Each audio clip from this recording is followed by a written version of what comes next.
What's up, San Diego? Good to be with you all again today. Not as much of a beautiful morning this morning as it was yesterday morning. It was a gorgeous day yesterday. Expect the weather to be like this the rest of the week. Hopefully it doesn't rain too much this week for all the people out there. But I know we need a lot of rain. We'll see how the afternoon progresses. Haven't had to deal with any rain so far, at least in my early morning commute down to the station. Listen to Bennett Woods on the way in. We had the conversation about pronunciation on the last name, Surprenant. You got to get the first R in there on the name. But anyway, good to be here with all of you guys as we talk some Padres baseball again today. We mix in with some other things throughout the afternoon or throughout the morning and afternoon as we lead you up to Gwen and Chris. There's a lot of stuff that we can break down with the San Diego Padres. I know Dylan Cease is going today. We're going to talk a little bit about Michael King's outing yesterday in Peoria. This is the first time that he actually, during spring training this year, went through and tried to go after another team. I mean, most of the time he's been working on things, which I thought was a little interesting that he was reading scouting reports this time out and got hit up a little bit. But after that first inning, he was able to settle in a little bit. We'll talk more about that. Coming up later, we're going to talk about the Padres lineup and where I think certain players need to play in the order. We had this discussion last night with me and some of the guys on my softball team. Everybody likes putting out their lineup. Everybody likes saying where they think players should hit, where players should field, all that stuff. I honestly think, and I've been saying this for years, that Fernando needs a bad leadoff, and he needs to be the leadoff hitter on this team. Get him up as many times as possible with his speed. Get him on the base paths. He already scares everybody when he's on the bases anyway. Pitchers are terrified of this guy when he gets on base. I think he needs to be batting leadoff. I think you move a rise lower in the order. I won't give my entire lineup yet, but we'll talk about that at about 10:30. We'll talk about those new era hats that everybody's freaking out about over on social media. I don't know what it is with New Era. They just continue to put out these crazy lids. I mean, every year there's just a crazier and crazier lid that they put out. And the Padres one is interesting, to say the least. I think other teams, some of them don't look too bad, but I don't know what they were thinking on that. Those lineups that we talked about, they compared everybody in Major League Baseball and who has the best lineups. I'll tell you where the Padres are. Petco Park gets some recognition for best ballparks in Major League Baseball. That's going to be cool to talk about. I think they're lower on the list, and I don't know what this guy was thinking. We'll talk about that later on in 11 o'clock hour. I mean, Petco Park, I might be a little biased, but they definitely need to be higher than where they're at. And then some of the parks that he has in the top 10, I've been to those parks. I don't know what he's talking about aside from nostalgia. Got 3 guests today. Sam Levitt's coming on at 11:30, live from Peoria. We'll have Eric Williams, NFL reporter for Fox, coming on at about 12:30 this afternoon to talk free agency and the craziness that is the National Football League the last couple of days. He'll get us caught up on that. And then as the championship week continues, we'll get you a full breakdown on what to expect from the conference championship games this week in the 1 o'clock hour, focusing in on the Mountain West and the Big West, obviously with San Diego State and UCSD, with Mark Zeigler joining us at 1:30 to give us a full preview of both of those teams in Vegas. I'm sure he'll be extra busy with the Aztecs and UCSD going back and forth from Henderson and Vegas. But the way the schedule's played out, it's going to work out for Mark out there in Las Vegas for this week. So we'll talk all about that. It's a great show plan. We also have a couple other things mixed in there. 7 questions the Padres have to answer before spring training ends. We'll roll through that. I'll answer some of those questions for the Padres, but I really wanted to start off the show with Fernando Tatis Jr. because I think this team is going to roll and kind of live and die with the way Fernando plays. And AJ Caswell yesterday had a great little excerpt on him and what he did yesterday. And I don't know if you saw what he did yesterday or if you heard what he did yesterday, but Fernando was facing the Reds ace yesterday in Hunter Green, who started for Cincinnati. Obviously, he's their big-time guy, throws extremely hard. And his first time up, he punched out. But the second time up, he was able to turn on a 99.4 mile an hour fastball, and he did this. Tried to challenge the strike three call, but waited a tick too long and was not given the opportunity as he sends this one to deep center field. And Fernando off the camera. A home run is first of the spring. Fernando's first home run of the spring, something that he hadn't done before. As AJ Cassaville points out, he turned on a 99 mile an hour fastball against Reds ace Hunter Green and demolished it into the camera well halfway up the center field batter's eye. He got to talk to Fernando after the game. The media did. Fernando, quote, feels amazing, especially getting that stutter step out of the way, getting that first stutter step around third base out of the way, his signature move on home runs. But he said in a quote, I feel good. I feel really good where I'm at. I feel good at the plate, just keeping that barrel alive, just playing the game. He talks about how much he feels from a health perspective. And I think that's a big key for the Padres this year is Fernando Tatis Jr. and being healthy. Talked about with a lot of different people and the way the offseason's played out. I think the narrative this offseason has been for the Padres, they didn't do anything, and the Dodgers loaded up one more, and that kind of woe is me attitude for the week for the offseason of they got better after winning the World Series, and the Padres didn't really do anything. Now, the Padres did do a couple of things, but they didn't make the big splashes that you're used to seeing. I think at this point, we have really forgotten about just how elite Fernando Tatis Jr. is. I don't think anybody's forgotten about how good he is or how great he is. But I think we have forgotten about over the last couple of years just how elite of a player he is.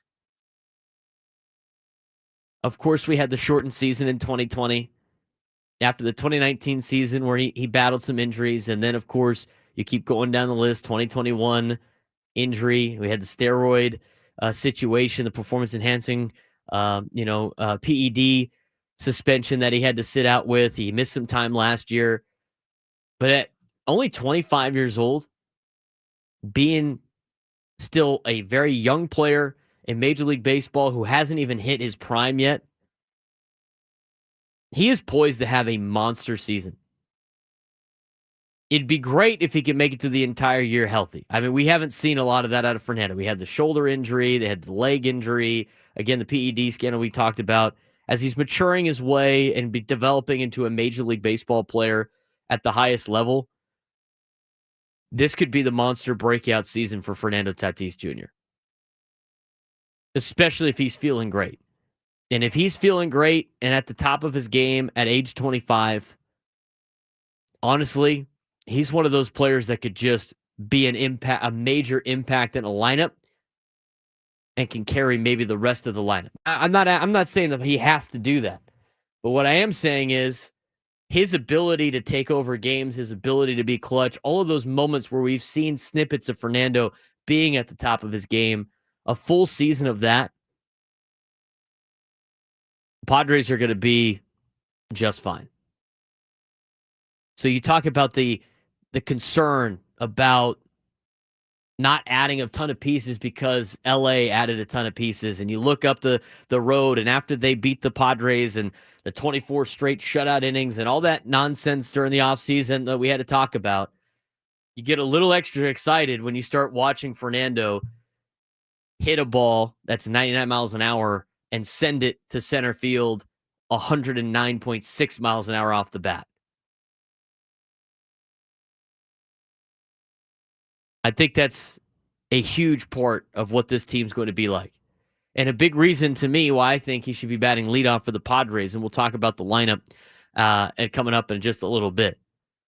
But the way this team is constructed, I mean, you start breaking down some of the lineups in Major League Baseball, and now a lot of them are in the National League, which is not good news for the Padres in terms of battling for playoff spots. But aside from maybe the two top lineups in baseball, the Padres are, you can make an argument that the Padres are with 3 through 9, 3 through 10 in Major League Baseball.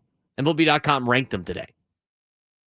And I was going through it, and we're going to talk about that in the 11 o'clock hour of where they stand. But you go through some of those lineups with Fernando being healthy and another year of Jackson Merrill and Manny Machado feeling healthy. Again, he had injury issues last year as well. Maybe you could get that first great year out of Xander Bogaerts. I think the Padres are going to be in good shape. Now, the bottom of the order, I mean, the order, the Padres lineup looks a lot like the Dodgers lineup last year, where it's really top heavy and then it kind of falls off. But I think you got an opportunity to see Eggy Rosario have a breakout year at age 25. He's only hitting 200 right now from a batting average perspective, but he's hitting the ball when he squares it up. He's got insane power. He's going to look good against lefties. Saw Elias Diaz was an all-star game MVP not too long ago. That guy's always been a player that can hit. Maybe you could get something out of Jason Hayward in that left field position. Is going to be a little bit of a question mark, but you've taken those risks in the past. Sometimes they've worked and sometimes they haven't. Now you're hoping that this will be one of those times that it does work, and you need a couple things to go your way. But I think Fernando Tatis Jr. leads the charge. I think he does it in the leadoff spot. New York Yankees ace Garrett Cole is going to miss the year with Tommy John surgery. We talked about this a little bit yesterday, but I want to get into it again. There is no reason the Padres should make a trade with the New York Yankees. There's no reason why the Padres should even really think about trading anybody in the rotation at the beginning part of the year. We're going to talk about that when we come back and why AJ Preller shouldn't even answer the phone from the state of New York. This is the Braden Surprenant Show, just getting started on San Diego's #1 sports station, 97.3 The Fan. I'm Chelsea.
10:17 on a Tuesday morning. Braden Surprenant on the Braden Surprenant Show. Be sure to follow us on social media at @B_SURP on Twitter, on Instagram, on TikTok, and you can follow and subscribe to the YouTube page as well.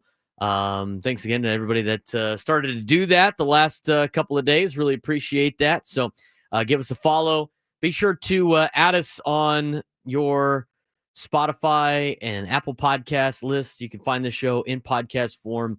Be sure to subscribe to that. And if you haven't done so already, on the YouTube page, give us a like. Hit the like button. It's huge for us to help the algorithm out and get our show out there as much as possible on YouTube. I'm Braden Surprenant. Thanks again for tuning in. Talking some Padres baseball with you as we had some big news come down in New York with Gerrit Cole getting put obviously on the injured list because he is going to have Tommy John surgery with his elbow being an issue. It was an issue last year. He ended up coming back, but he still had some issues. Then at the end of the season, he opts out of his contract to try to force the Yankees to get him an extra season on his deal at age 34. Yankees don't buy the bluff, and then they end up renegotiating and getting the same deal that he opted out of to stay with in a Yankees uniform. And now in the springtime before the season starts, Gerrit Cole's going to miss all of 2025, and who knows what his status is for 2026. So now the Yankees are looking for starting pitching. Well, who had starting pitching on the market about 3-4 weeks ago? That was Michael King. That was Dylan Cease of the San Diego Padres. Latest on that, probably a lot that we've already known, but here's John Paul Morosi on MLB Network giving us the latest update on what is going on with Dylan Cease and maybe even Michael King and the Padres with now the Yankees in the starting pitching market. I feel like you and I have had conversations about Dylan Cease over the years and trade talks, and now no exception. Any truth to the rumors he could wear a new uniform at some point soon? Lauren, good morning. The Padres are always active, and so I would hesitate to rule out anything in terms of a move that A.J. Preller could make. However, I would say this. The expectation in the industry over the last 24 hours is that Dylan Cease is not going to be traded to the Yankees to save their rotation in light of the Gerrit Cole injury. Notably, Dylan Cease is on the mound today, pitching at 4 p.m. Eastern time, so I'm sure there will be plenty of scouts there looking at him, as they have with Michael King in recent days and Sandy Alcantara as well. The issue as it relates to the potential pairing between Cease and the Yankees is twofold. Number one, I've been told that the Yankees are reluctant somewhat to add payroll right now. Now, some may say, well, they should pivot and reconsider that in light of the Cole injury. But from what I was told, they're not in a spot to continue adding, given where they're at with respect to the CBT. The other aspect is this, and Matt referenced this off the top in the A block, about the state of the Yankees farm system. State of the Yankees farm system is not good, which adds to the why you shouldn't be trading with them anyway. But you look at the New York Yankees and the fact that they are looking for starting pitching right now, and they talked about maybe Dylan Cease or Michael King, right? And they were both on the market at the beginning part of the year. As of right now, as John Paul Morosi says, doesn't sound like A.J. Preller is going to be flipping any of those pieces, nor should he. We talked a little bit about this yesterday. At this point in time, I think in spring training, unless the Padres are adding, there's really no reason to trade. If you want to add another starting pitcher, fine. I don't know who they could potentially part ways with in order to do so. Obviously, they have some players in position battles that are out of options that might be traded. I think that would be more likely for that's a more likely situation if we're talking about trades. But the thing with A.J. Preller, and Ben talked about this on the morning show as I was driving in, nobody knows what he's going to do, which is awesome. A.J. Preller, of the last 10 years, he's been a general manager of 10, 11 years now, has slowly built himself throughout that time to the point that he is now into the general manager that you can't predict at all. He's not the general manager that is going to be the guy that always spends money. He's not going to be the general manager that always trades for future pieces. He does a little bit of both, and you never know when he's going to make a deal. And not only that, most of the time, when you see rumors out there with the Padres, a bunch of different names, they're always kicking the tires on a bunch of different names, and then a trade goes through, and it's usually for somebody you didn't even think was even on the trade market, or a manager that they hired that you didn't even know applied for the job. I love that about the general manager. Keeps us on our toes all the time. I mean, I think the local clientele here and the media that cover AJ have a little sense of where he is kind of as a person just because of the fact that we're around him all the time. But he's got the national pundits like just spinning, trying to figure out what he's going to do. In terms of what the Yankees are going to do, I could see them bullying what's his name down there in Miami and getting Alcantara up to New York. Doesn't take a lot to bully that guy. I mean, the Padres fleeced him for Luis Arraez. I know you got to pay for him now and everything like that, but still, I mean, one full free year of Luis Arraez. Are you kidding me? Sounds good.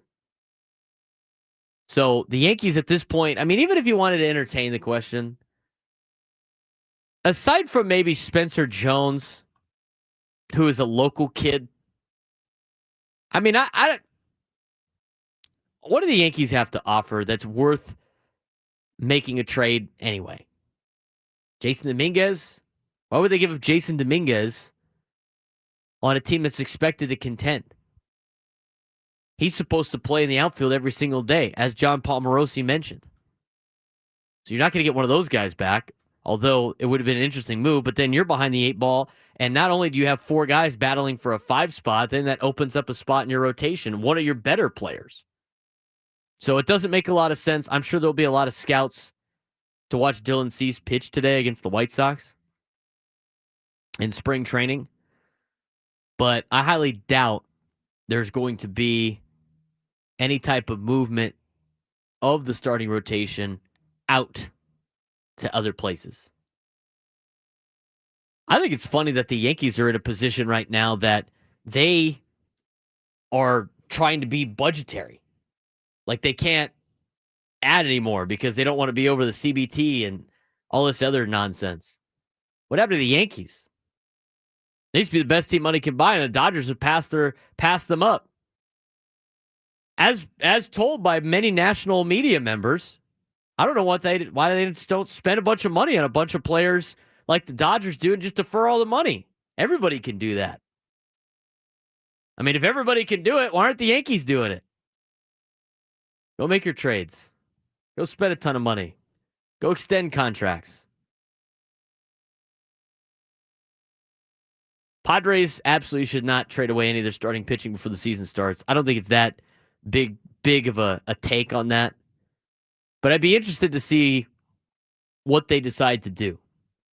I wouldn't be surprised if they're going to part ways with anybody. I wouldn't be shocked if it was a Robert Suarez type. And I wouldn't be shocked if it was maybe a Jake Cronenworth. But even then, I mean, those were players rumored to potentially be dealt, but that probably not doing it anymore. The rotation for the Yankees is still solid, but I don't really care about them. We care about the Padres here in town. It's more of are they going to trade for so-and-so on the Padres? Are the Padres even going to potentially part ways with anybody in the rotation? The answer is no. I can't believe, I mean, last night I was talking to one of my brother's friends, Marcello, and Cello's a Yankees fan, and I had to ask him, I said, well, how you feeling right now? And he was like, I was sad. Now I'm not as sad, but still sad. But it doesn't matter. We're the Yankees. We're gonna go trade for somebody. Why don't the Yankees make a trade with the Padres? We'll give you Spencer Jones, and we'll take Dylan Cease on your hands since he's only a 1-year rental. I said, that's why you're not a general manager. Be foolish. They're probably fine without him. It's just they spent a lot of money. They played stupid games. They won stupid prizes. We're going to talk about the Padres lineup. I already told you where I want to see Fernando Tatis Jr. bat in the order. I think he should be the leadoff guy. 100% should be the leadoff guy. I will tell you why he should be the leadoff guy and where I have Luis Arraez batting. Might surprise you.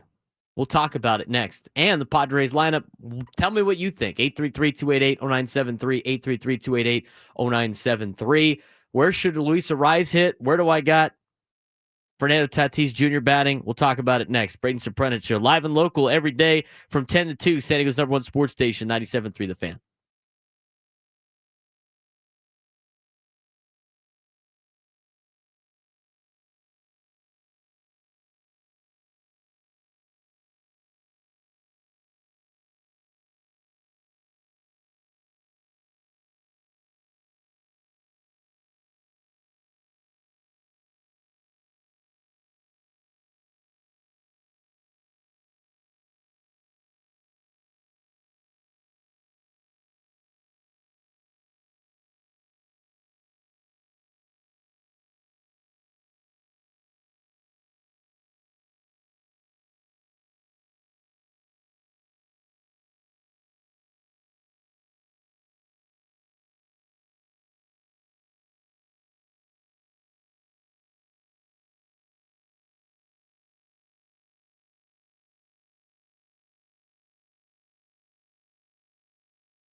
10:34 on a Tuesday morning.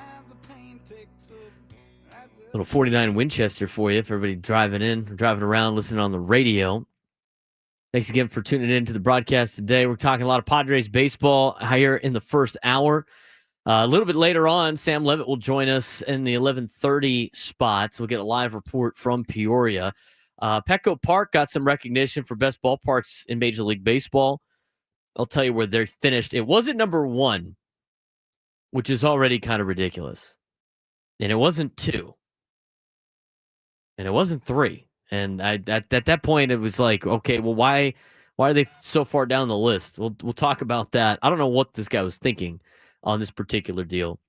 And in the next hour, we'll also talk about all the lineups in Major League Baseball and where they rank in the top 10. Because MLB.com put it out. Padres have a top 10 lineup in baseball. Or do they? Should they have one?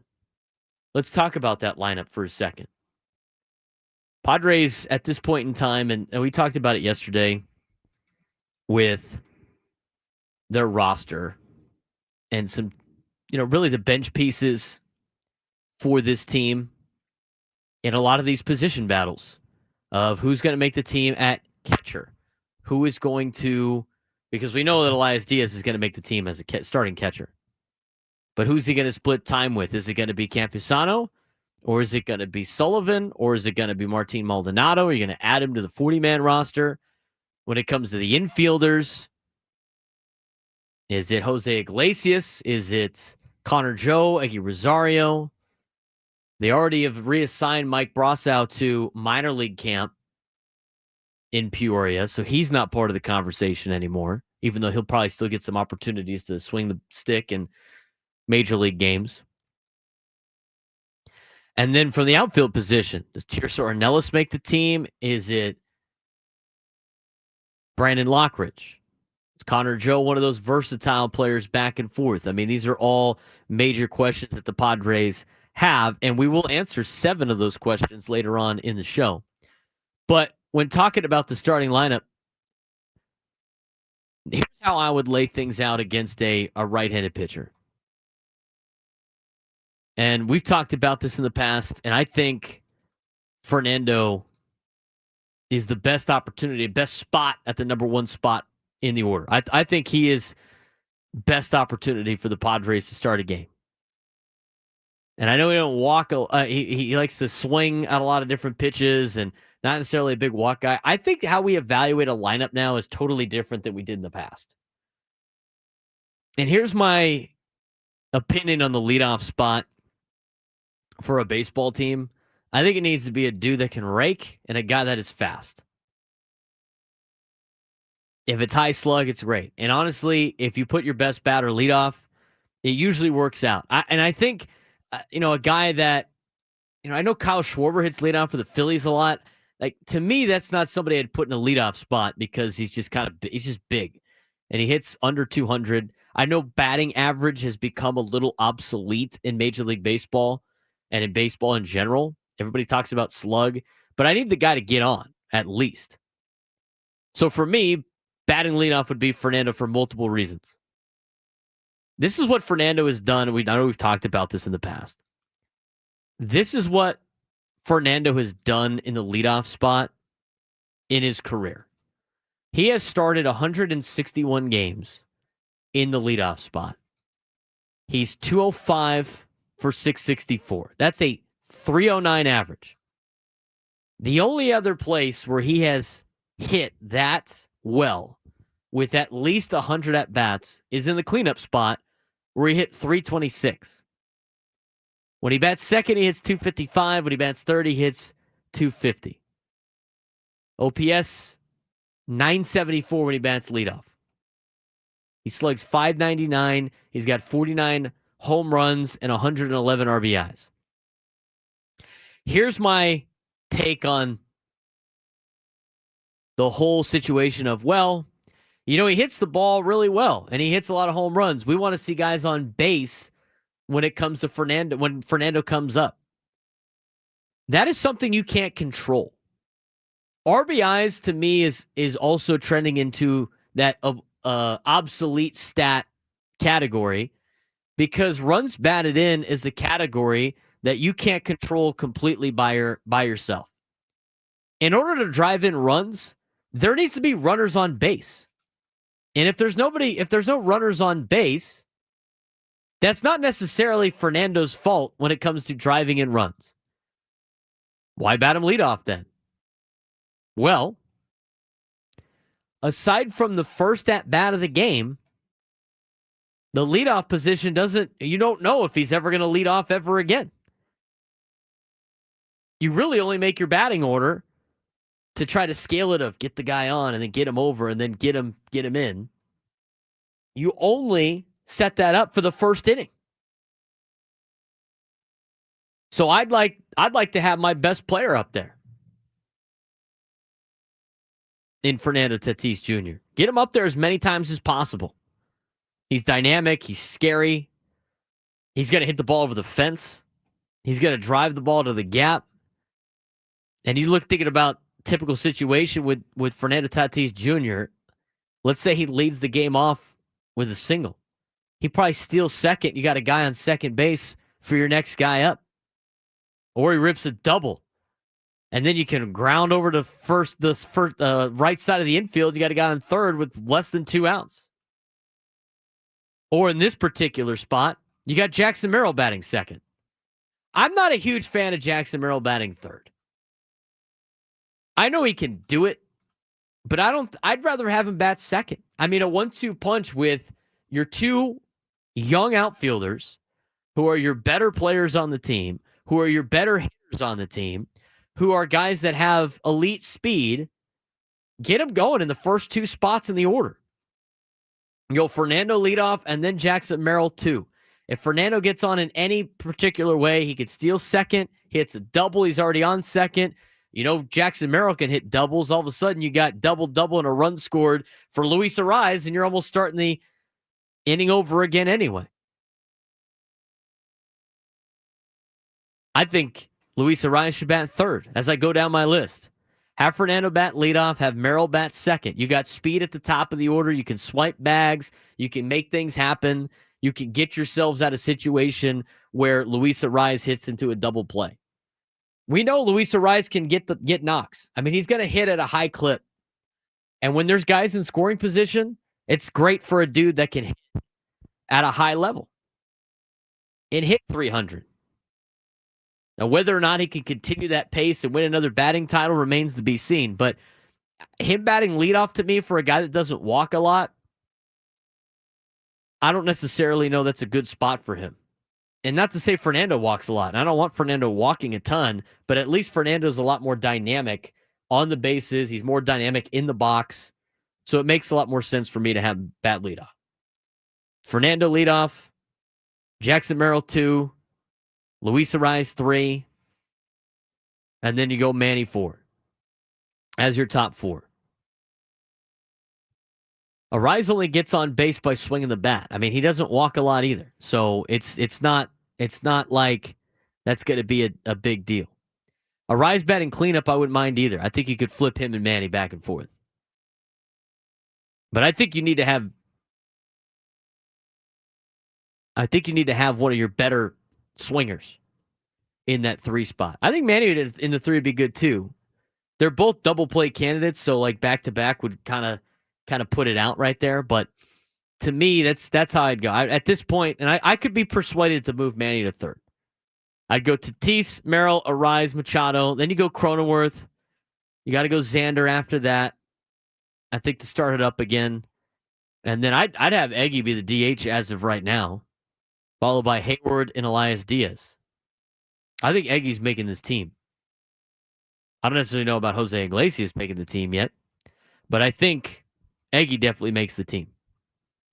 I don't mind him batting DH to start. And I know he's better against lefties than he is against righties, but that's how I would do my order. I mean, just think about what the situation might be for the Padres. Fernando gets a knock to lead the game up, or he starts the game off with a home run. You're up 1-0 to start the game. Then you got Merrill too. I mean, the other thing is you got your 3 best hitters batting in the first 3 spots, followed by probably your 4th best hitter. I mean, the 4 best hitters on the team, I don't think anybody can disagree. In any particular order, Fernando, Jackson, Manny, and Luis. Those are your top 4 hitters. I think you could do Jackson or Tatis 1 or 2, and I think you could do Manny or Luis Arias 3, 4. Those guys need to be in your top 4. I think Bogarts and Cronenworth need to be in 5 and 6. And then near the end, it's going to be the catcher's going to be 9. And then 7 and 8 could be, DH. It's DH in left field. I mean, that's basically where you're at. So it's going to mix in some Connor Joe. Maybe Gavin Sheets makes the team. I don't know if Gavin Sheets makes the team or not. I mean, he brings a different element. Obviously, he's got some pop, hits from the left side. And Gavin Sheets earlier was talking with the media, talking about the media, or talking with the media. We have some Gavin Sheets for you, live from Peoria from earlier this morning that we can get to. But you start looking at some of those spots. I think the top 4 is good. And I think Sean brings up a good point. They might need to go get another bat in the summertime to bump that lineup up a little bit, because I said it last year before the season started on opening day.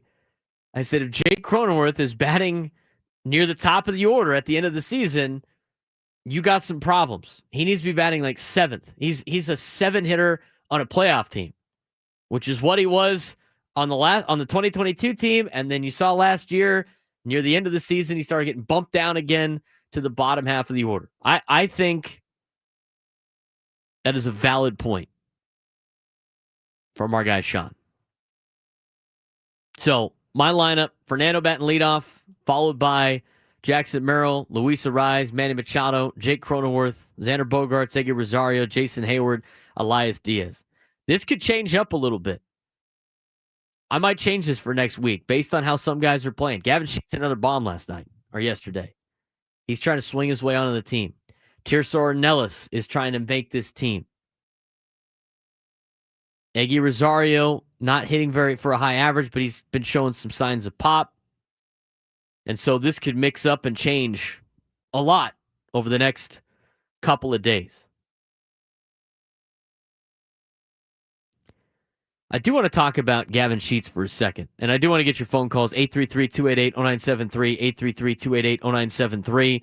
Give me your lineups out there if you want.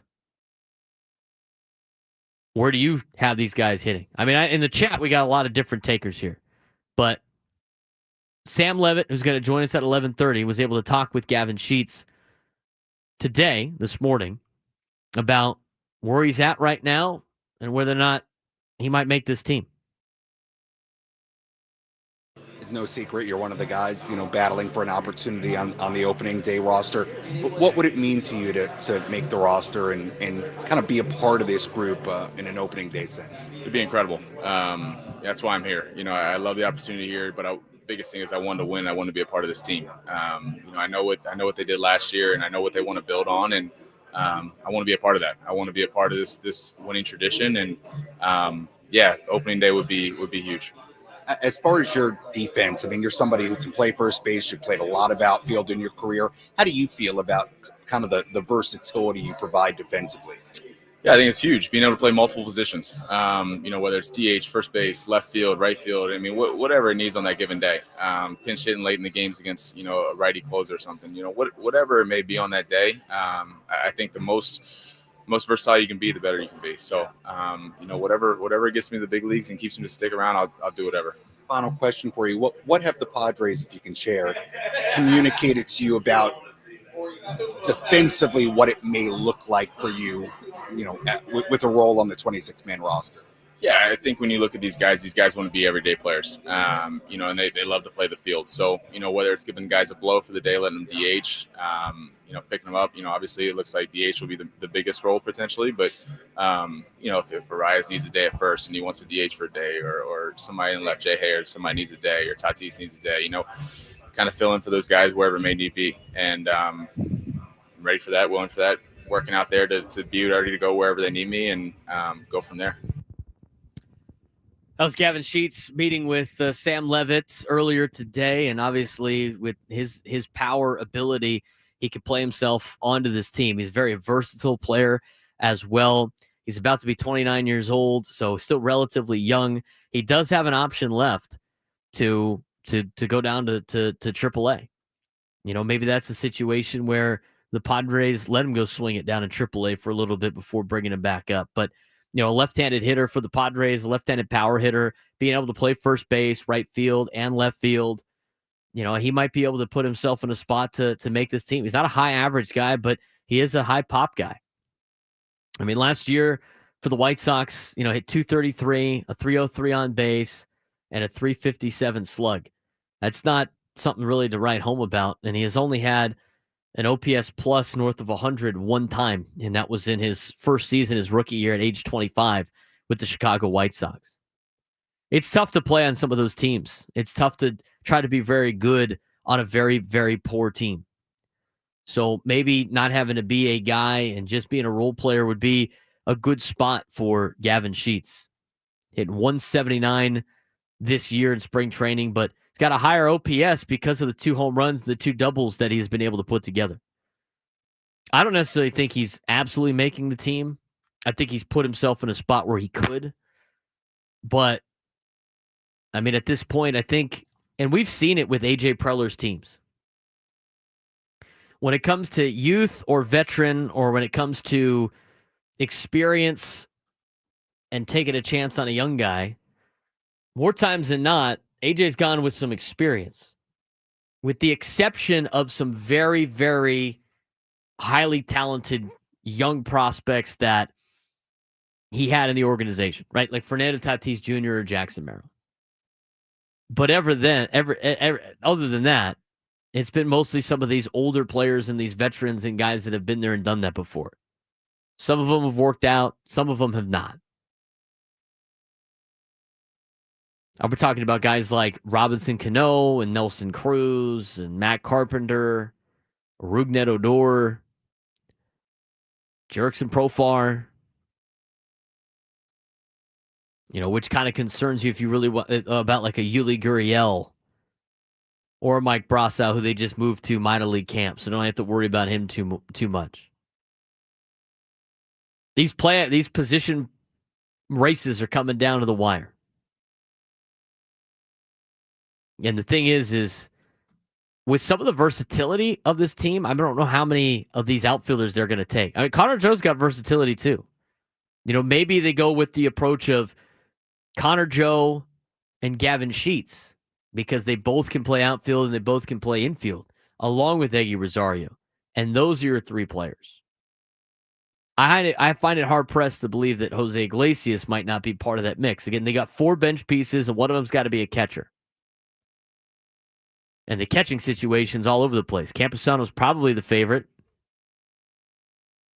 at least reported by AJ Cassavell. But if they're going off of what Mike Schultz said, with defensive being the defensive catcher being the lead spot and being how they evaluate that position, Luis Campusano is probably the worst defensive catcher on the team. So who knows where the catching spot's going to be? Are you going to add Martin Maldonado and take somebody off the 40-man roster by getting rid of Brett Sullivan? I think Eggy's going to make this team. I see in the chat, Eggy's going to get traded. I think he's going to make this team. I think the Padres could use Eggy Rosario, unless they think they could flip him and Luis Campusano. But it'll be interesting to see what they do with this lineup. We know a lot of the starters, but the backups are a hot race right now for the San Diego Padres. And we haven't even talked about the pitching staff yet, which is also part of those 7 questions that we're going to answer for the San Diego Padres that they have to answer before spring training ends. And that's coming up in the 12 o'clock hour. Coming up in the next hour, we talked about the Padres lineup. I think Fernando should bat leadoff. I think a lot of places have Luis Arraez still batting leadoff. I know the Padres like Luis at the top of the order. I'm not necessarily sold on Jackson Merrill being the 3-hitter. I definitely think Arraez, Tatis, Merrill, and Machado to be in the top 4. But despite all of that, how this thing lines up 1 through 9, how does it compare to the rest of baseball? Are the Padres a top 10 team in Major League Baseball based on their lineup? We'll tell you what MLB Network or MLB.com said. I'll tell you what I think when we come back on the Braden Surprenant Show, live and local every day from 10 to 2, San Diego's #1 sports station, 97.3 The Fan.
11 o'clock on 97.3 The Fan. Thanks for all of you for making our day a part of yours. I'm Braden Surprenant. It's the Braden Surprenant Show.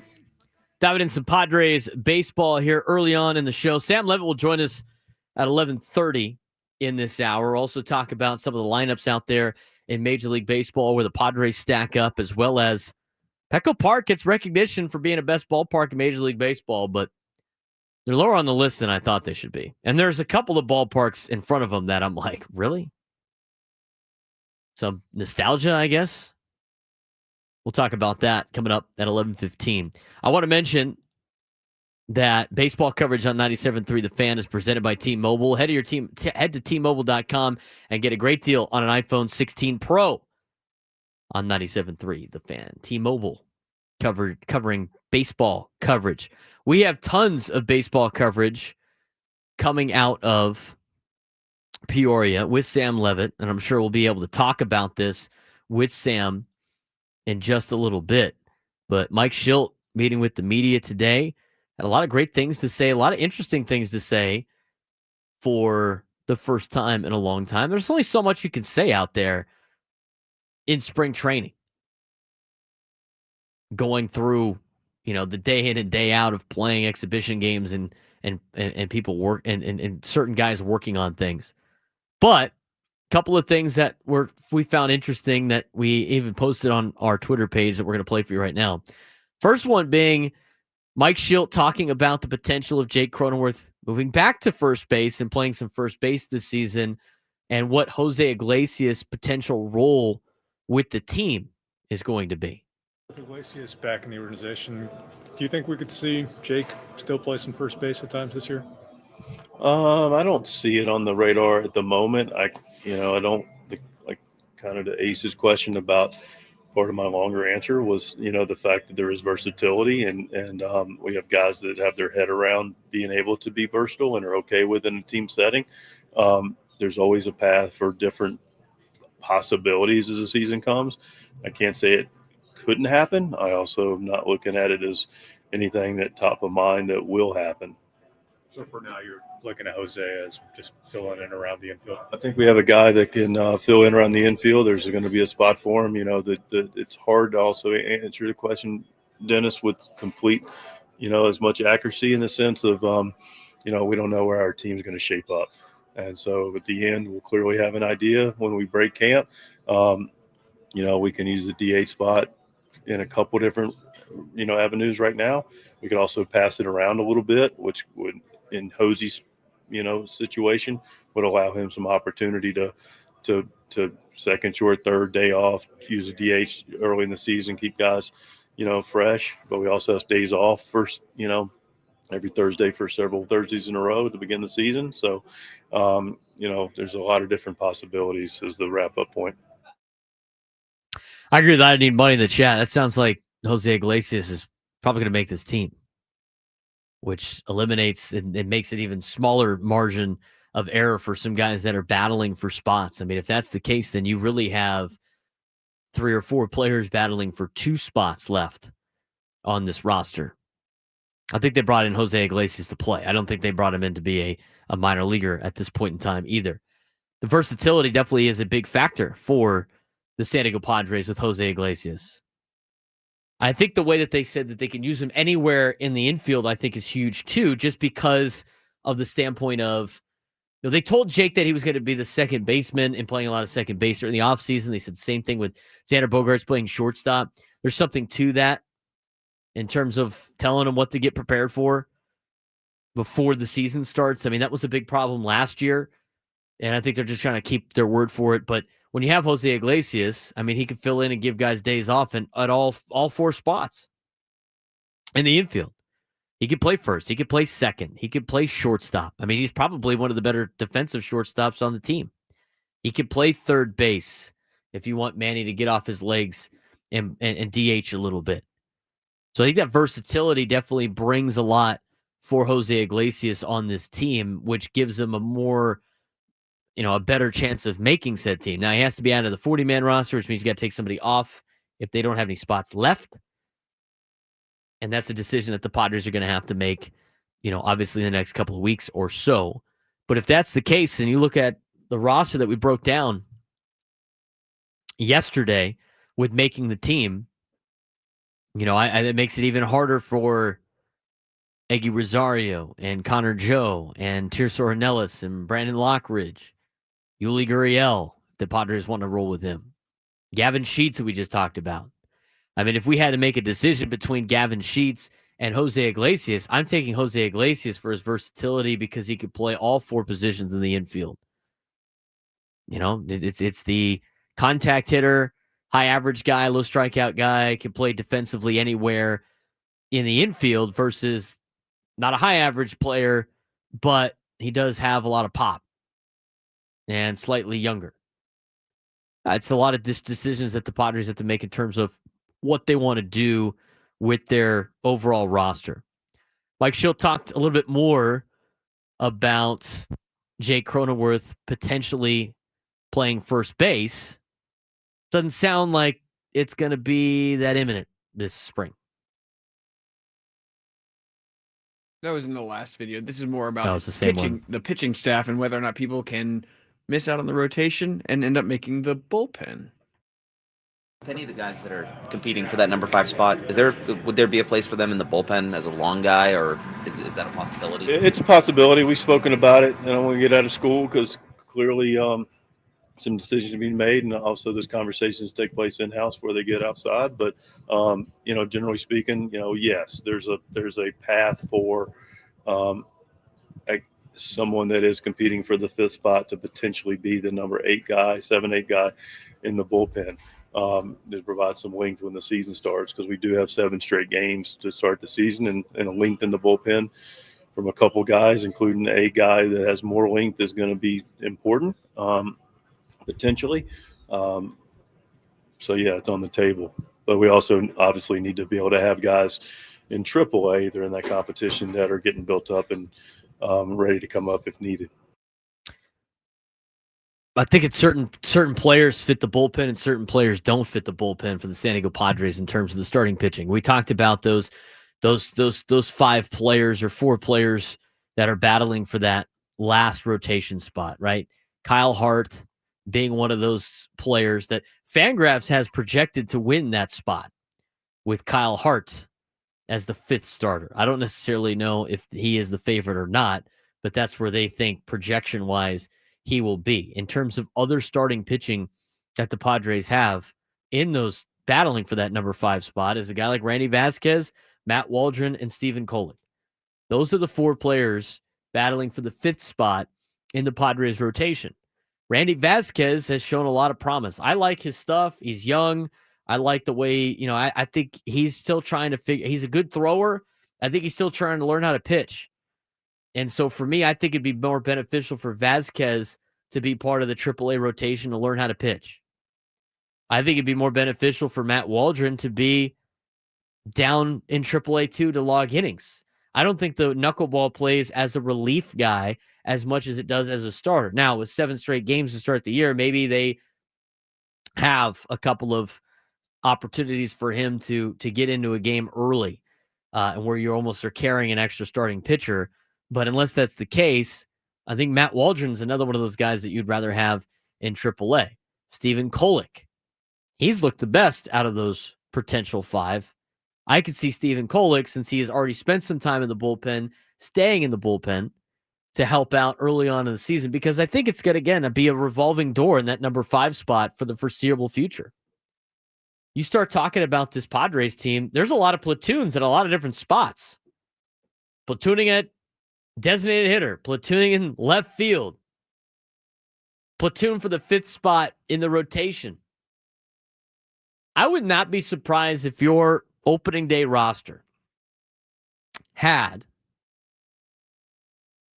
the 4 starting pitchers that we talk about all the time: Cease King, Darvish, Pivetta, Stephen Kolek, and Kyle Hart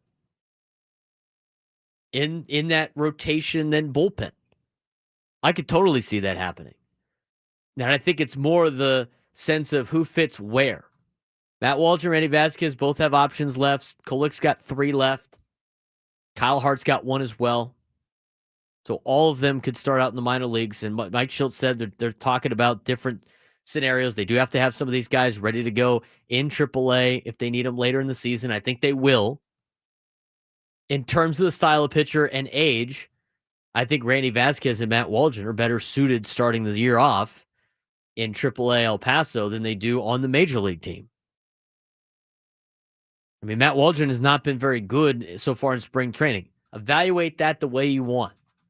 You could talk about that different ways. I mean, if you look at Michael King yesterday, here's how crazy spring training is. Michael King, up until yesterday, had yet to treat any of his spring outings like a true start. He was just out there working on something different every single time with a specific point of emphasis, as reported by AJ Cassavell. A focus that was separate from his regular season job of just trying to win a baseball game. Yesterday, he changed it and went out and scouted the Reds hitters pregame and pitched with a game plan in which he was hit hard for 3 runs over 2 2/3 innings, allowing 3 hits and 3 walks. So again, take that for what it's worth. Michael King after the game said his fastball's command has been bad. It was bad last outing. I feel like my off-speed pitches were there today, so I'll take that as a positive, but I got to get that fastball command. Again, he's working on things. Working on things. So Matt Waldron's got to get his knuckleball going, and the days he has it, things are great, and the days he doesn't have it, they're not so great. But good sound there for Mike Schilt.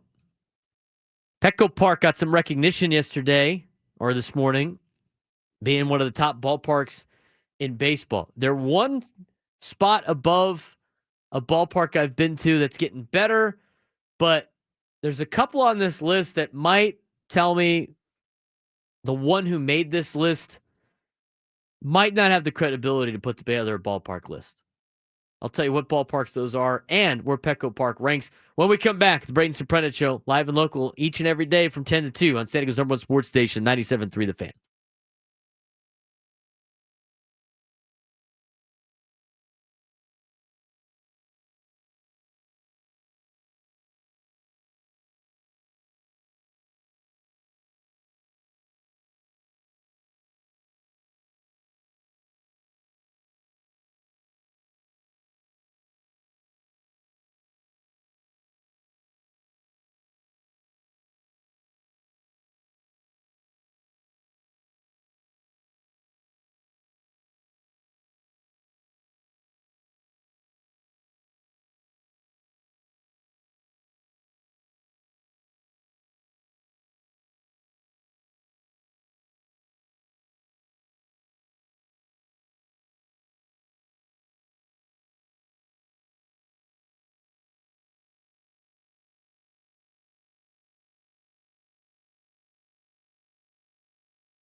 11 to 17.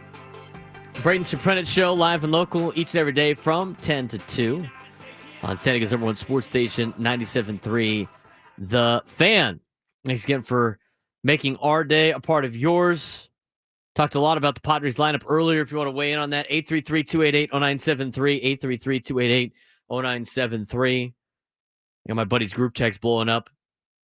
Some disagreeing with me on the leadoff spot, some agreeing with me. Is it more of a threat to have a singles hitter lead off, or is it more of a threat to have a singles hitter batting third with two guys on base? I think it's more of a threat to have a guy that hits a lot of singles up to the dish with nobody on base. With runners on base. Drive in some runs. That's where I'm a little bit more afraid of Luis Arraez, not necessarily leading off the game. 833-288-0973. Where would you like to see Fernando Tatis Jr. hit in the lineup?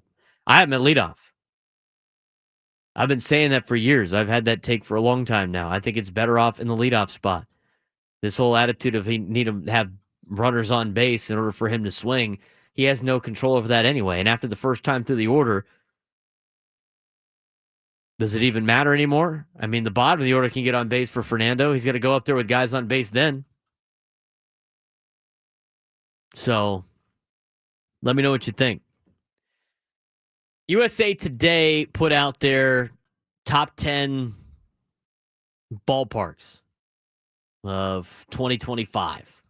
Best ballparks in baseball, 2025. Adam Klug sent us this article earlier. I was reading through it.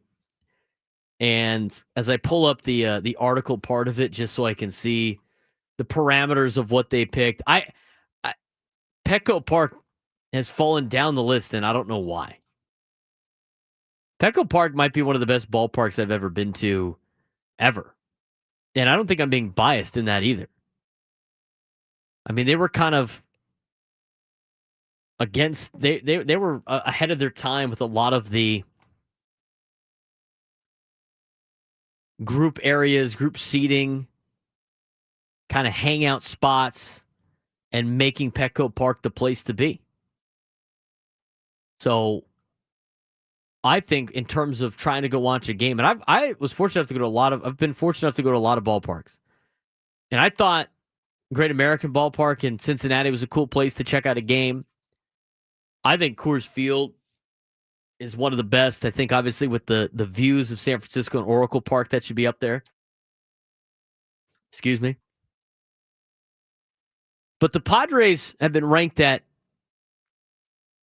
Park's been ranked 6th on this list after being the number 1 ballpark for a long time. And in this article written by Jesse Yomtov, he ranks the top 10 ballparks in Major League Baseball. Last year, 8 USA Today network reporters and editors ranked MLB stadiums from 1 to 30, with 2 of those stadiums out of the picture for 2025 and the temporary homes yet to host big league games. Here's a look at an updated 1 through 28 as voted on by the USA Today reporters. I think a lot of people just value ballparks in general with some way too much nostalgia. Number 1, we'll go 10 to 1. Number 10 is Target Field, Minnesota. I haven't been to this ballpark. I've heard great things. My junior year of college, when I was with TCU's football team, they played at Minnesota the first week. I was not on the trip, but a lot of the video crew guys went to the Twins game the day before. They said it was a really cool ballpark, so I'll have to check it out. That comes at number 10. T-Mobile Park in Seattle comes in at number 9. I know a lot of you Padres fans have been there a couple of times with a retractable roof, and, nice to be in Seattle in the summertime. I haven't been there yet either, but I've heard that's a pretty decent ballpark. Number 8, Coors Field for the Colorado Rockies. I think it's the top 5 ballpark in Major League Baseball. If you haven't been to Coors Field, you got to go check it out. It's honestly one of the best ballparks out there. And it's probably my favorite park not named Petco Park. They got the rooftop up in right field, which is a cool hangout spot. There's a lot of great places to go check out the game. They got beautiful views of the Rocky Mountains. They got the mile high seats. The one's at 5,200 feet. It's a purple row near the top. Plus, I got the mascot Dinger there too, so that's always great. But Coors Field needs to be ranked higher on this list. I just feel like a lot of these people that voted on this are voting for nostalgia. 7 is Dodger Stadium. Dodger Stadium's cool to an extent. It's definitely not better than Petco Park, so I'm glad they're ranked behind Petco. The food there's okay. They've made a lot of upgrades at Dodger Stadium to try to keep pace probably with the Padres, because the Padres one is just way better. Petco Park's just way better. They got some cool things to it. It's the biggest stadium in Major League Baseball, Dodger Stadium. When you go there, there's like a interest, you have that. There's a lot of famous baseball players that have played games there. So I understand why it might be close to that list. 7, that's probably a good spot for him. Here's where I have the biggest problem. Petco Park comes in number 6. You're telling me there's 5 ballparks better than Petco Park? Everything the Padres have done with Petco has been amazing. The upkeep every 2 years. The upgrades in right center field with the pier, where they turn the beach into the pier. A great spot to watch games. I was fortunate enough to sit in those seats one time as group seating. Great place to catch a game. Different perspective. Western Metal Supply Company building and left. Awesome. They're just redoing the top of that. We'll be ready for opening day. Hopefully. I don't know if that's for sure, but hopefully they wanted that ready for this year. The different hangout spot. There's so many cool places at Petco Park that you could go to Petco Park and check out the stadium. And throughout the entire, you don't even have to watch the game. You could go check out all these places in the ballpark. I mean, I have been to so many different hangout locations at Petco Park to either get a beverage or, some food to kind of mix up the game. I mean, it's almost like you're going to a bunch of different bars in the gas lamp. That's how cool Petco Park is. I think it's great for people in their 20s and 30s. I think it's great for young families. I mean, the new kids area they put in at Gallagher Square is awesome. Wish that was there when I was a kid. I only got the beginning part. I was like 12 years old, 11, 12, 13 years old, right around the time that, Park in the Park was coming about. So it was probably better for my brother and sister than anything else. But for them to go play with the wiffle ball, they got the Jack-in-the-Box head on the foul pole, kind of mini Petco Park out there in Gallagher Square with a video board that's hooked up to the real video board at Petco. It's super cool. But every ballpark I've been to, I've never seen anything like Petco Park. I just haven't. And what the Padres have done with that, with our stadium here and keeping it one of the nicest ballparks in baseball, I can't believe they come in at 6. Fenway's 5. I've driven around Fenway. I haven't been inside Fenway. It looks like a nostalgia place. I've heard from players it's not the greatest ballpark to play at just because of their amenities and because of the fact that it's old. I think it's probably like a nostalgia thing. But in terms of like viewing a game, I'd much rather be at Petco. They come in at 5. Number 4, I haven't been to Camden Yards yet either. I heard people like going to Oriole Park at Camden Yards. I know the surrounding area is probably not the best, but it's an interesting ballpark. Still don't think it's probably better than Petco. Number 3, Wrigley Field. I got to go to Wrigley Field last year. The surrounding area of Wrigley is really cool. It's really cool. With all the bars they have, the old, Midwest dive bars. They have a place called Sluggers where you can go hit. They have batting cages that you can go swing at upstairs in part of their like arcade part. And the surrounding area with that, and I think Murphy's in the outfield is a pretty cool place. But the actual game experience itself, I mean, there's really like nowhere to get a beer. There's nowhere. It's everything's super tight, and that stadium is built for a lot smaller people.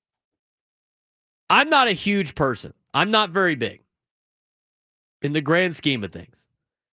It's tight quarters at Wrigley Field, and the place is always packed, which that's cool, but it's way more enjoyable at Petco Park. I thought it was cool to go to Wrigley, but if I had to go to a game every single day, it'd probably be better to be at Petco Park. Number 2 is Oracle because it hits into the bay. I mean, I've been there. It's freezing. I've never been to Oracle Park where it wasn't freezing. I haven't been to San Francisco where it wasn't freezing. It's cold all the time.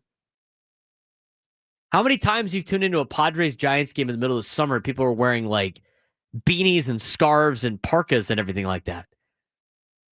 We think it's cold in the studio right now, Adam. I mean, Oracle Park is just frigid all the time. All the time. It's got a beautiful view, but Petco Park does too. I still think Petco's better than Oracle. The only one that I'll ever give credit to for being a better stadium, and I haven't been there yet, but I've only heard great things, is PNC Park in Pittsburgh. If the Padres and PNC flip back and forth, fine, fair enough. But the fact that there's 5 in front of Petco Park is utterly ridiculous.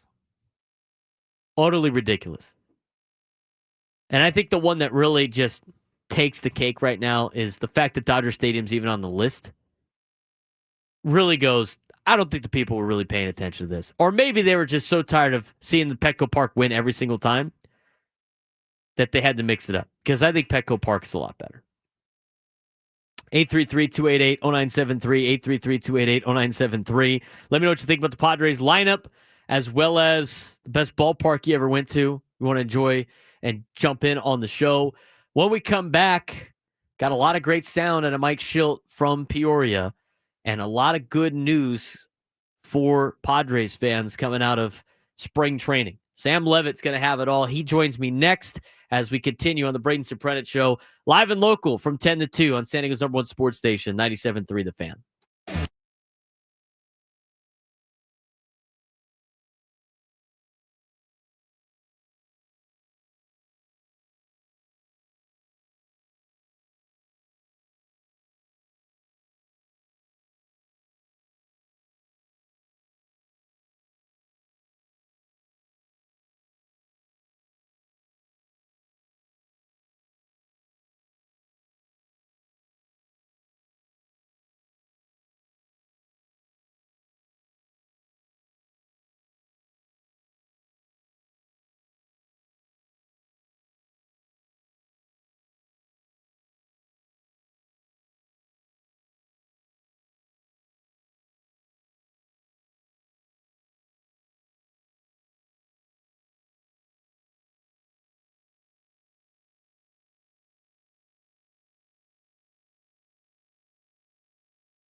11:35 on a cloudy and rain. Is it starting to rain? I think it's starting to rain. Rainy Tuesday in San Diego. Joining us now in Peoria is none other than the pre- and post-game host of the San Diego Padres and our Padres reporter extraordinaire out in Peoria, Arizona, and Sam Levitt. Sam, what's going on, man? And hopefully it's not raining there because it's not really fun out here.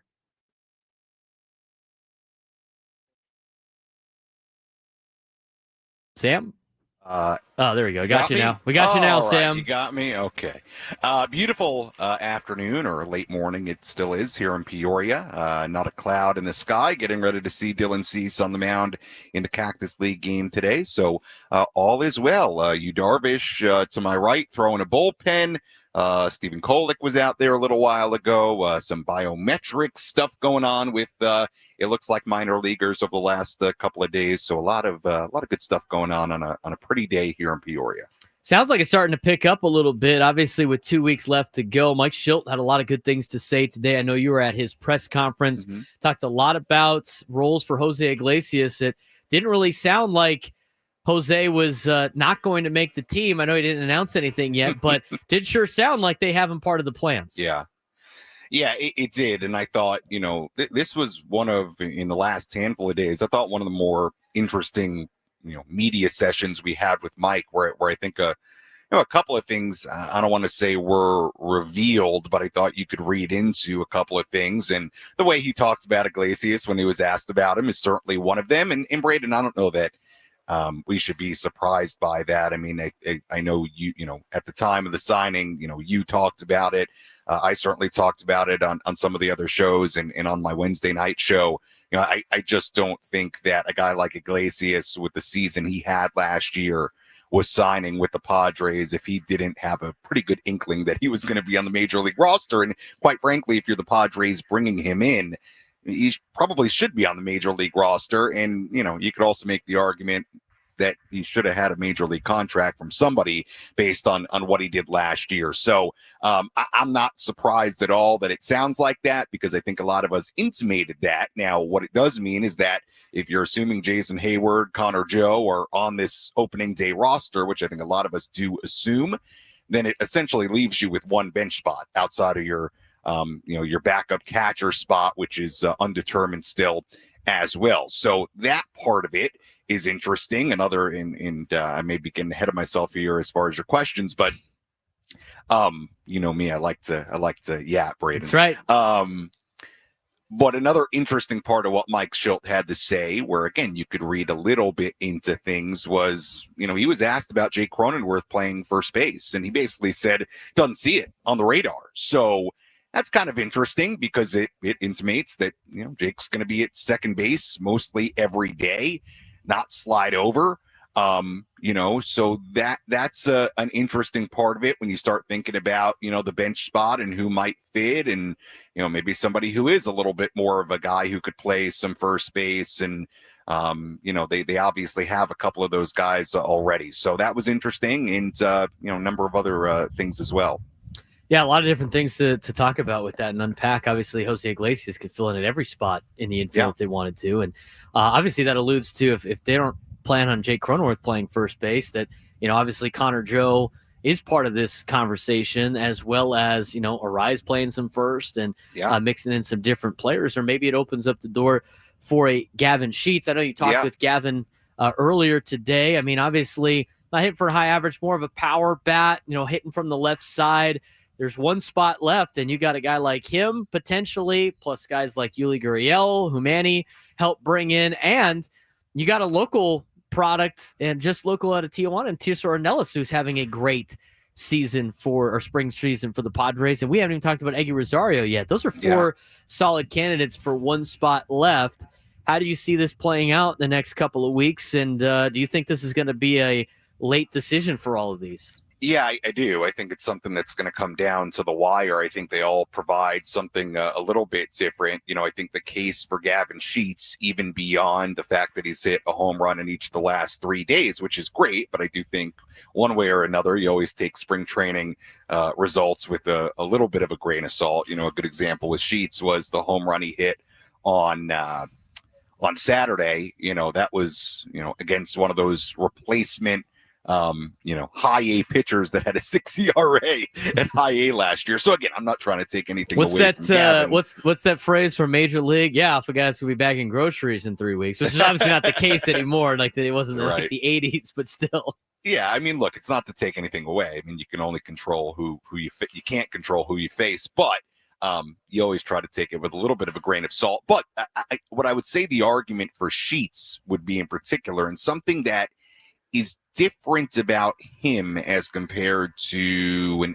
Eggy or a Tirso or Nelas, would be that Gavin Sheets has played, 3 straight seasons of 100+ games in the major leagues, and he hits for power. It's not like he's hitting, 25 home runs, but he'll give you over 10. He's hit 15 in a season when he's had, pretty regular playing time. So, I do think that factors in like a little bit of the track record that, okay, if this guy's going to DH and play some first base, and he does have defensive versatility, he's played a lot of outfield in his career and has played some in the Cactus League. I could see the Padres looking at it saying, okay, he can play some first base. We can stick him in left field if we need to. He can DH, on certain days. And, he does have pop, and he's shown he can, at least hit for power, some level of power against major league pitching. So, each guy provides a little something different. It's going to be unfortunate for a guy like Eggy or a guy like Tirso, who's put together a really nice spring, if those guys don't make the teams. I mean, quite frankly, it's going to be unfortunate for everybody. But with the addition of Iglesias, there's not that much room left if we're assuming that Hayward and Joe are on this team, and Tyler Wade, if we're operating under that assumption, which I personally am right now. It leaves you with basically one spot for a handful of guys that may end up being pretty deserving of it. Oh, we've talked about this before as we're joined by Sam Levitt here on 97.3 The Fan on the Braden Surprenant show. Options always play a factor in a lot of these decisions. Yeah, Connor Joe does have a couple of those. You start looking at maybe the catching position, and I know that's a major gray area. You do know that Elias Diaz is going to be on the team and most likely going to be the starter for the Padres. But when Mike Schilt talked about Elias Diaz, he talked about, and catching in particular, they view it as a defensive position first, which opens up the door on maybe a look at what the backup could potentially be. Brett Sullivan, according to Fangraphs, is out of options. And you have Martín Maldonado, who is another good defensive catcher that's not on the 40-man roster, mixed with Luis Camposano, who has options and has probably the worst out of the 4 defensively catching. That opens up a very gray area for the backup catcher. How has that progressed, and what have you noticed out of the backup catcher spot? Yeah, well, I think, one thing to just note is that from a throwing standpoint, and Mike Schilt mentioned it today, and I agree, it's actually been really impressive what they've done. I mean, Diaz threw out a guy yesterday. Camposano made a great throw yesterday. He threw out Ellie De La Cruz from one knee. You got to get a little bit more credit than that. Yeah, no, it's awesome. I mean, he made an awesome play against a guy like De La Cruz. I'm with you. It was awesome to watch. It's interesting, Braden. I don't have a great read on it other than to say I do think Martín Maldonado has a real shot. You talk about options. Campy's got, options left. Brett Sullivan, it would be unfortunate, because he's been in the organization a long time and I think is really a great clubhouse guy and has done a couple of nice things when he's had opportunities to play, a long-time minor league guy.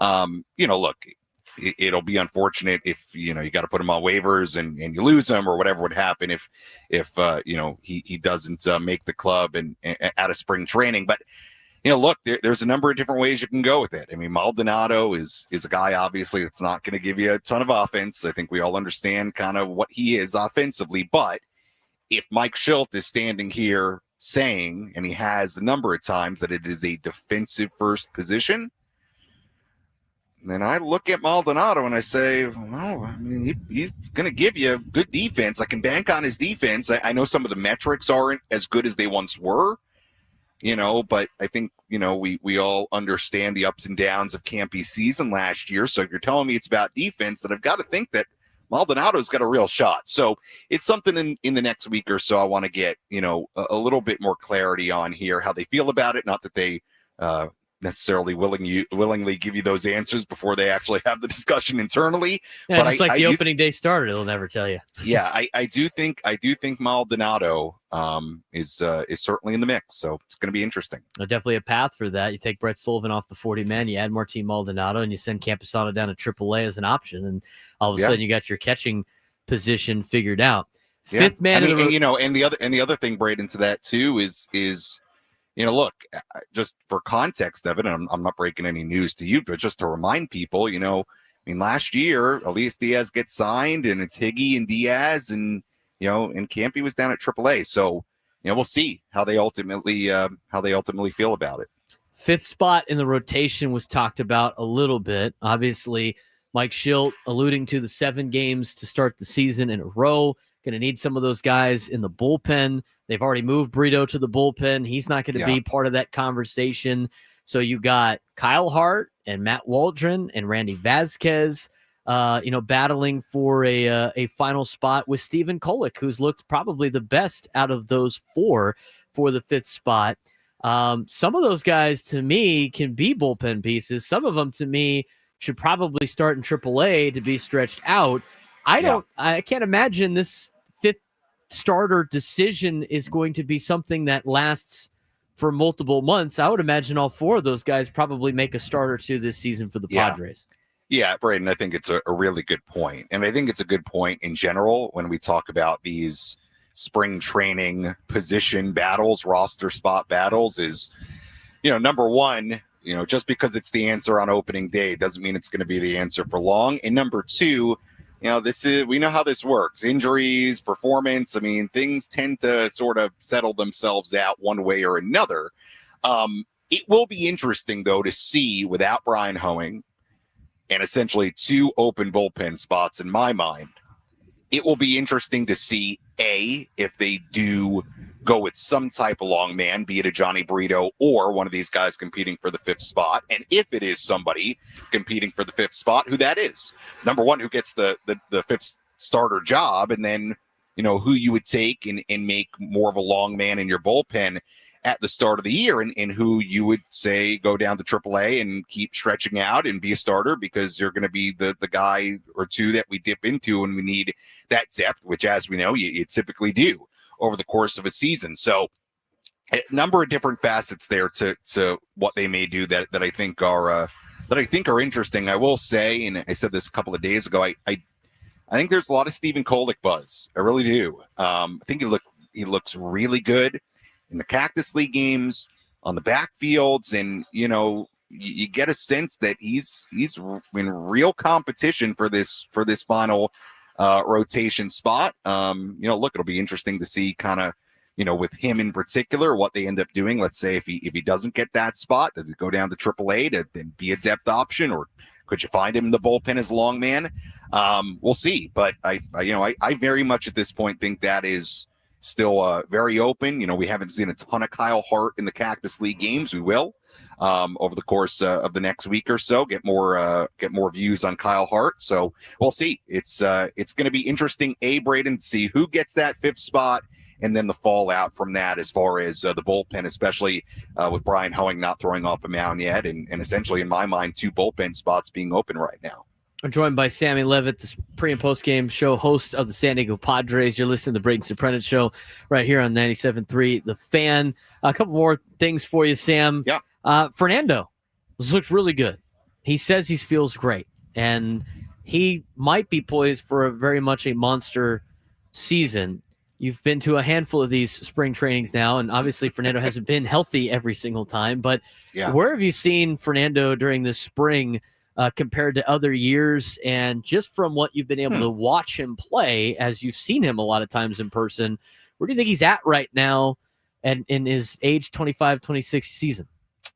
I'm trying to think. So 22, he missed.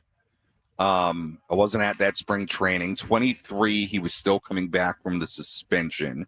trying to think, what was his situation that spring training? I think he was around, because I think he could be around. He was allowed to during play in spring, right? Did he play in Cactus League? I Yeah, think I'm trying he did. to jog my memory. He was Okay. allowed to play I think he was allowed to play in the Right. Cactus League. Now, but he couldn't play in right. the actual league. Last year he showed up, not coming off any surgeries, not coming off a halted, a partial season, and coming off a regular off season, and said all the right things, said he felt great, said the same things this time around. Look, last year ended up being a not normal season for him, obviously, because he ended up dealing with a pretty major injury that kept him out for a significant amount of time. And, even when he came back and didn't look necessarily 100%, despite in the postseason, tearing the cover off the ball, he looked pretty darn good.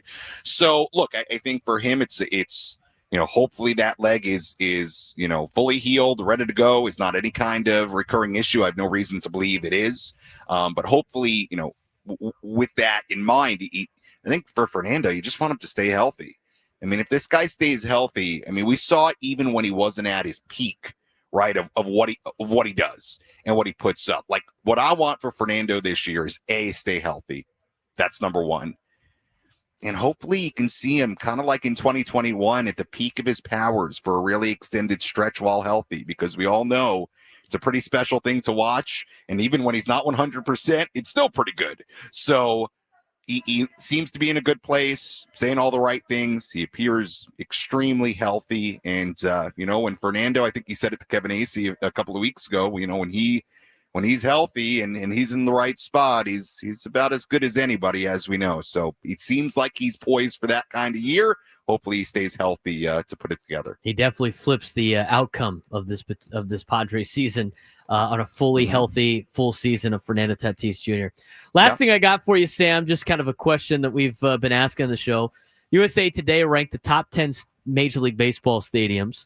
Padres at Petco Park got 6, what I strongly disagree with. But aside from Petco, because we all know it's the best ballpark in Major League Baseball, and we're biased, but what is the best ballpark you have gone to where you've attended a game? Not work, but necessarily attend from a fan perspective.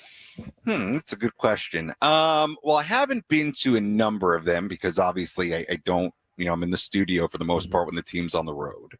But I'm trying to think as a fan where else I've been. Obviously, I've been to the ones in New York. Wrigley's up there for me. I mean, Wrigley's awesome. Wrigleyville's awesome. I lived around Wrigleyville multiple times before I got to San Diego. Now, I was always there in the winter, but it is it's great. I'm tempted to point out Wrigley because Wrigley is so unique now. It is as modern and nice and comfortable as Petco Park? No.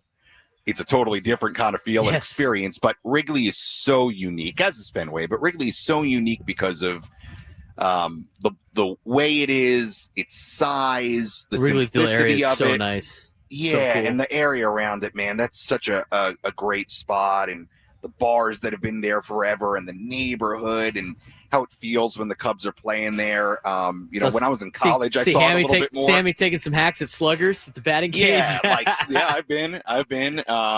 It's great, man. It really is. So I really love Wrigley. I'll go with Wrigley as one of my favorites that stands out. It's not the most modern, obviously.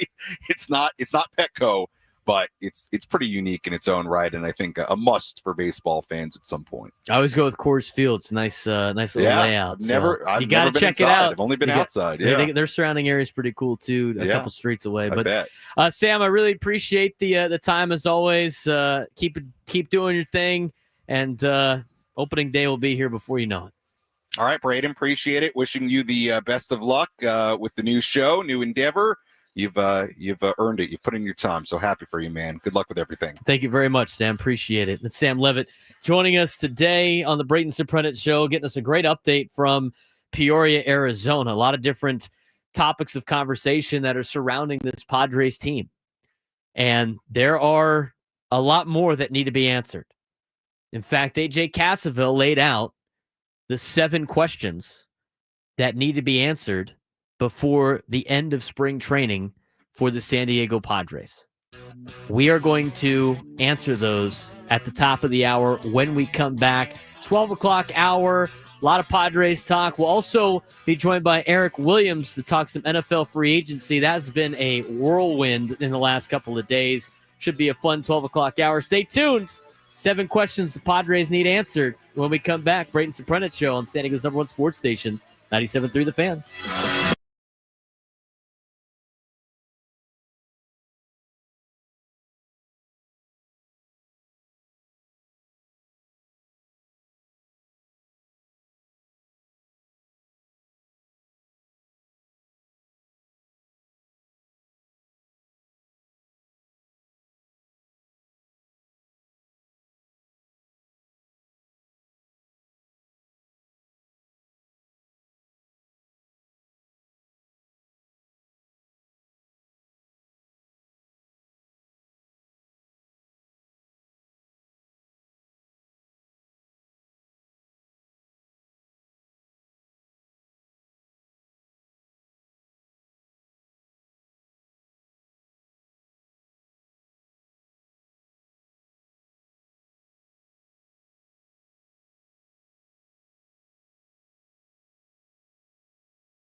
In the lunchtime hour on San Diego's #1 sports station, 97.3 The Fan. Braden Surprenant here on the Braden Surprenant Show.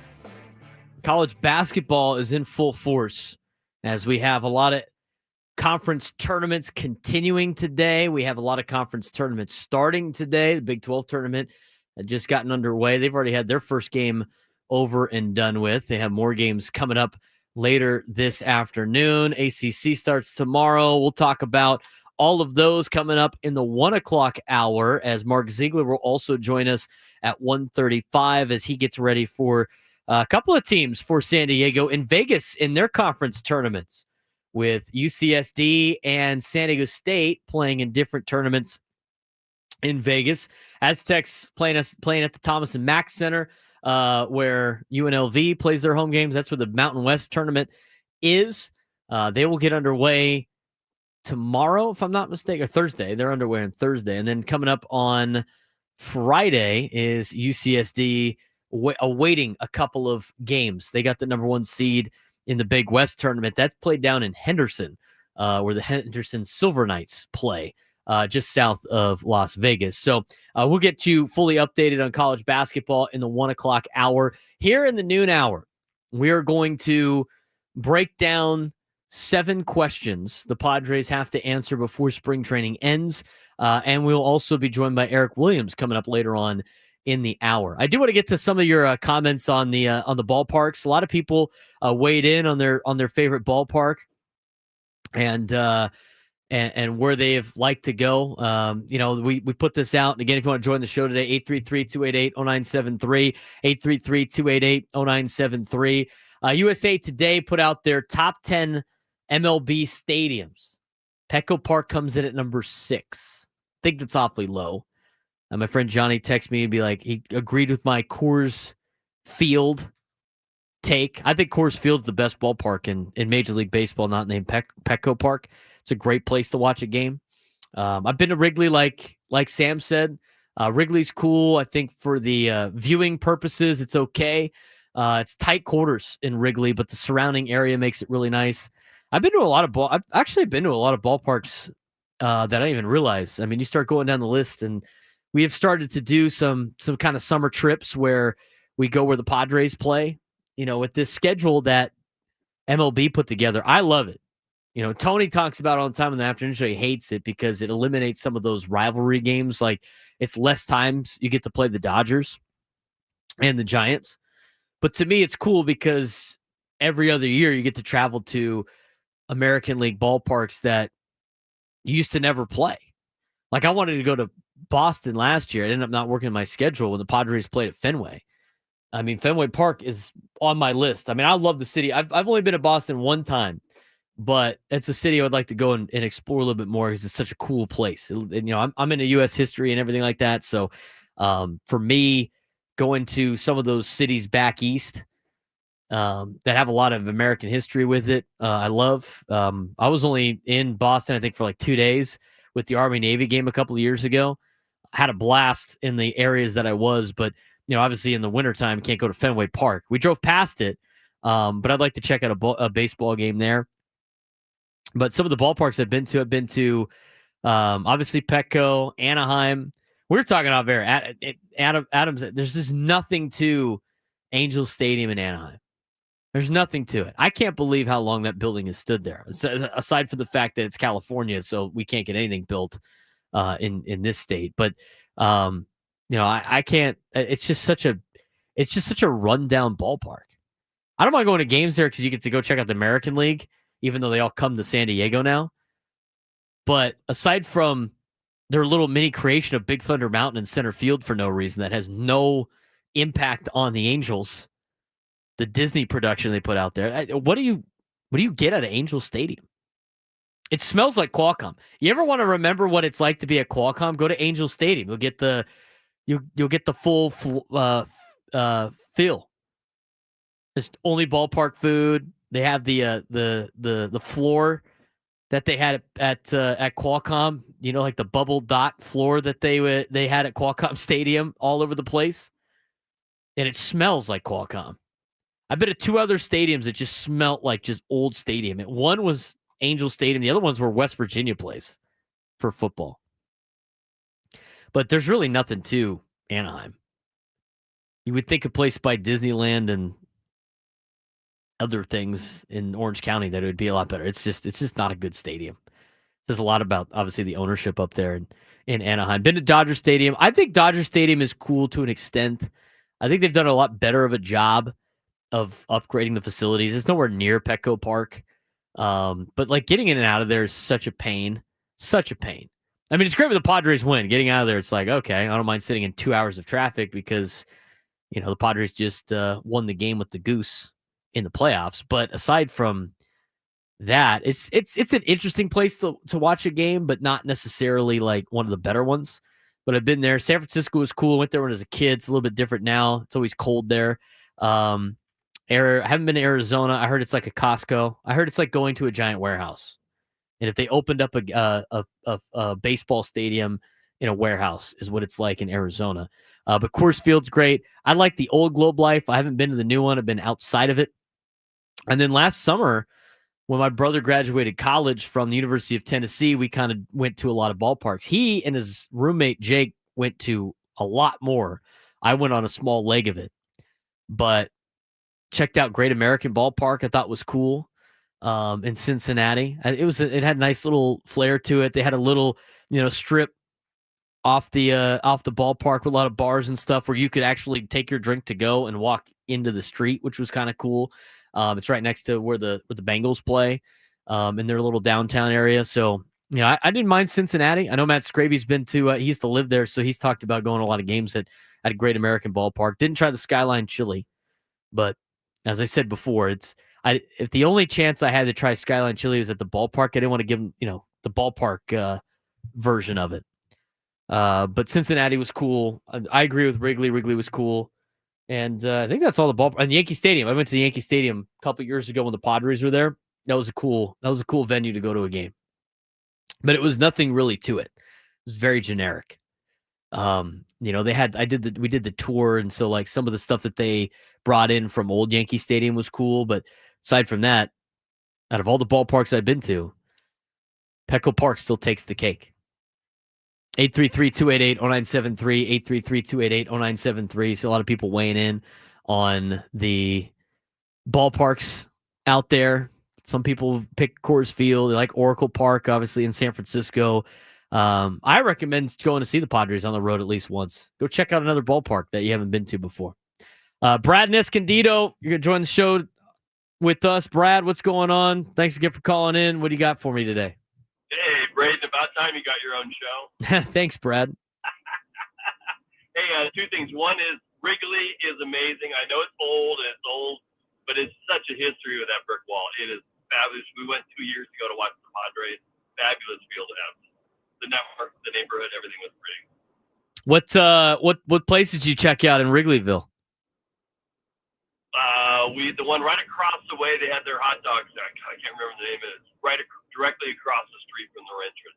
Was that massive beer fun place? Cubby Bear, or did you go to Murphy's out in the outfield? No, we went to Cubby Bears. I guess that's what it was called. It was good. It was fabulous. Yeah, cool place. Second thing, last week you guys were talking about Pete Rose. There's two signs in the world that people know. One, don't eat the apple, and two, don't bet on baseball. It's a good point, Brad. Good point, and I appreciate the phone call. Thanks again for joining us today. Let's get out to Mario in San Diego. Mario, what's going on? Hey, how's it going, bud? Doing well. All right. I was wondering why the Padres ain't playing at the Angel Stadium this year. I mean, I know it's not like you said. I went there last year and checked it out. It's one of the rundown ballparks of the thing, I guess, of the baseball league. But yeah, I was just wondering why they're not playing up there. And then another question is, sorry, I didn't mean to. No, go ahead. What would you rather have see here first? A professional basketball team, another football team, or a professional hockey? And that's all I got for you, bud. Thank you for your time. I appreciate that, Mario. Well, they're not playing in Anaheim this year because they alternate on the American League. So Angels will be here, and then next year the Padres will be in Anaheim. That's how they'll go back and forth. It's kind of remarkable. The closest team to the San Diego Padres and the Angels are a team that they only play they'll play once on the road and once home, and only play once a year. And before the new schedule, you would play the Angels once every 3 years. They're like just up to the road. Crazy.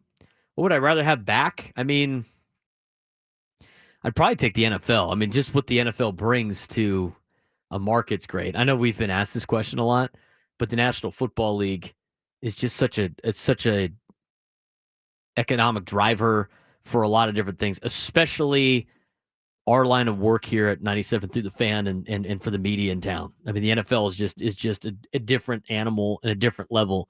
I would probably take that first. Then hockey, then the NBA. Actually, no, probably the NBA, because I already have a hockey team that I root for in the Anaheim Ducks. That's as far north as I go. But, I don't have an NBA team. I've never gotten into the NBA because we've never had a team. The teams were both gone before I was born. So probably an NBA team so I can follow the NBA. I'd have a little incentive to watch the NBA. So that's the order I go. They go NFL, NBA, and then probably the NHL would be the order I would pick.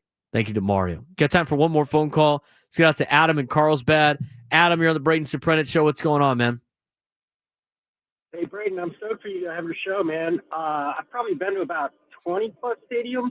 Oh, nice. I got to say, Petco's number one.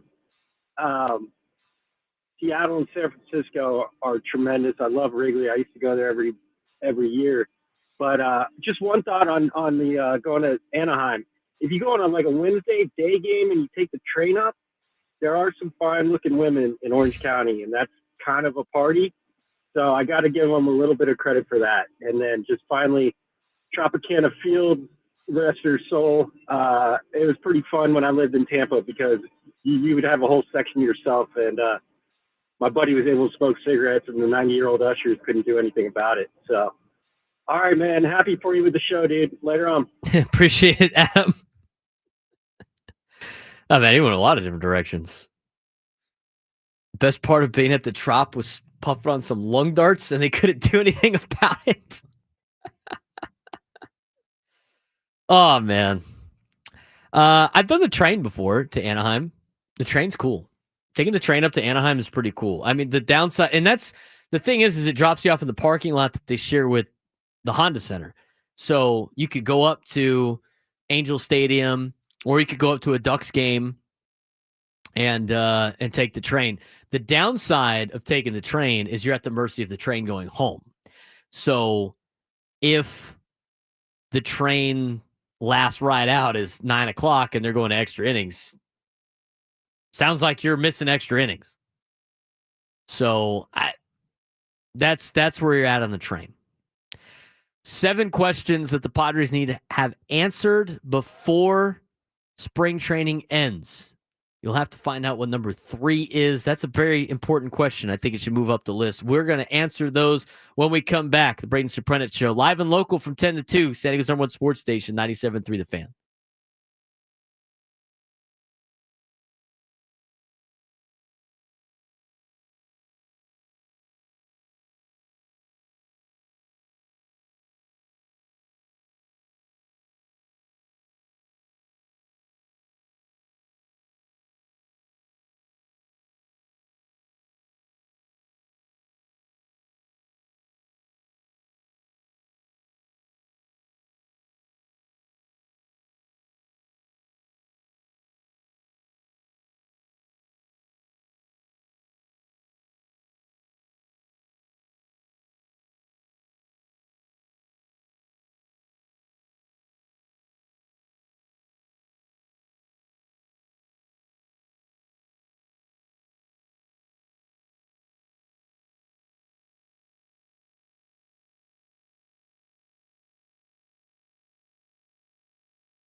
Remember to listen at 1 p.m.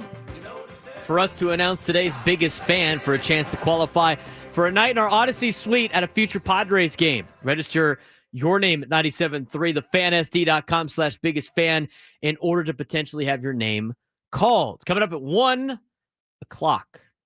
Our biggest fan did not call in yesterday.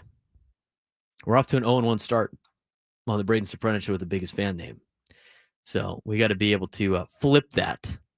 So hopefully today's biggest fan will call in. Make sure you're paying attention out there. All of you in the chat. Thanks again for joining us today, making our day a part of your day. We really appreciate it. We also appreciate it if you guys give us a like on the YouTube video. About 109 of you watching right now, which is great. Only 39 have hit the like button. Let's get the like button going in.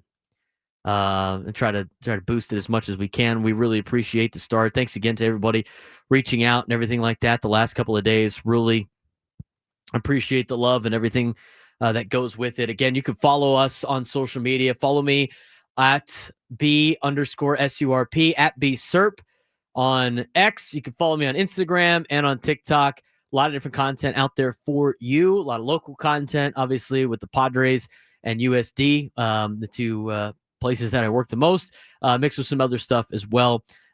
It's, I have my own opinions on a lot of different things that I post on social media that some people find very funny.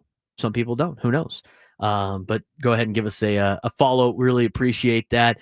Subscribe to our YouTube page at 97 through the Fan SD. Also, you can subscribe to my YouTube page at B_SURP for more Braden Surprenant content. We really appreciate all the help.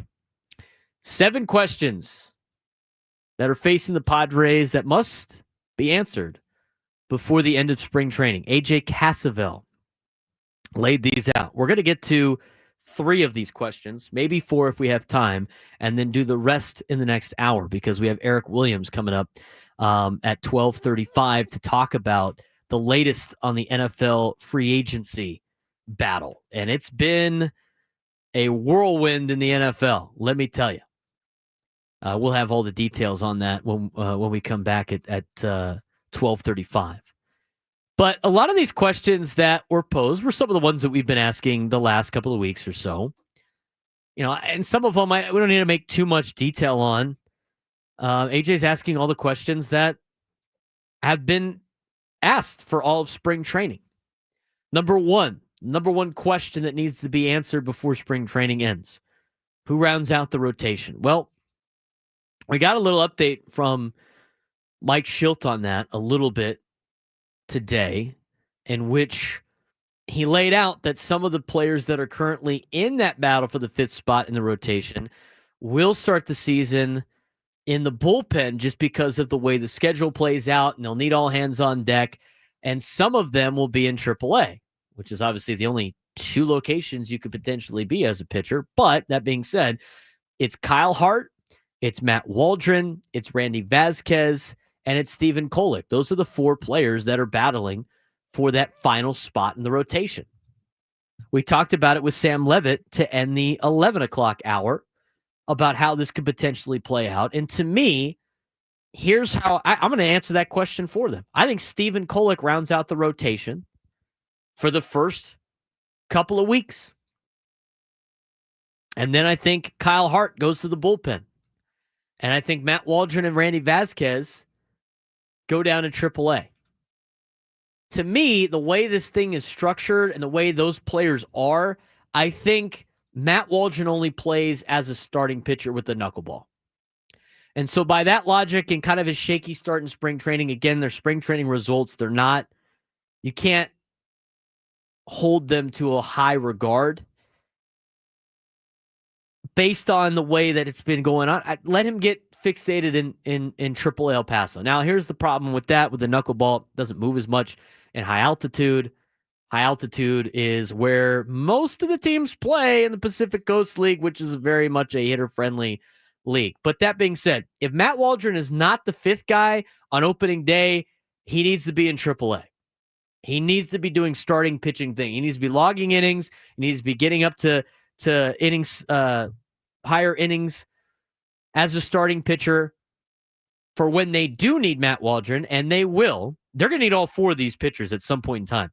But when they do need Matt Waldron, he's ready to go, and it's not this, he's been sitting in the bullpen and only pitching like an inning or 2 at the time. So I'd have Matt Waldron and Randy Vasquez in the minor leagues. Randy Vasquez is easier too. He's got options. He's young. He's still learning how to pitch. He needs to be a guy that, again, logs innings and not a pitcher that just sits in the bullpen and only pitches every once in a while, or even worse, as a long relief guy where you only need him in blowout games or when a player gets hurt. Send him down to AAA, keep him up to speed.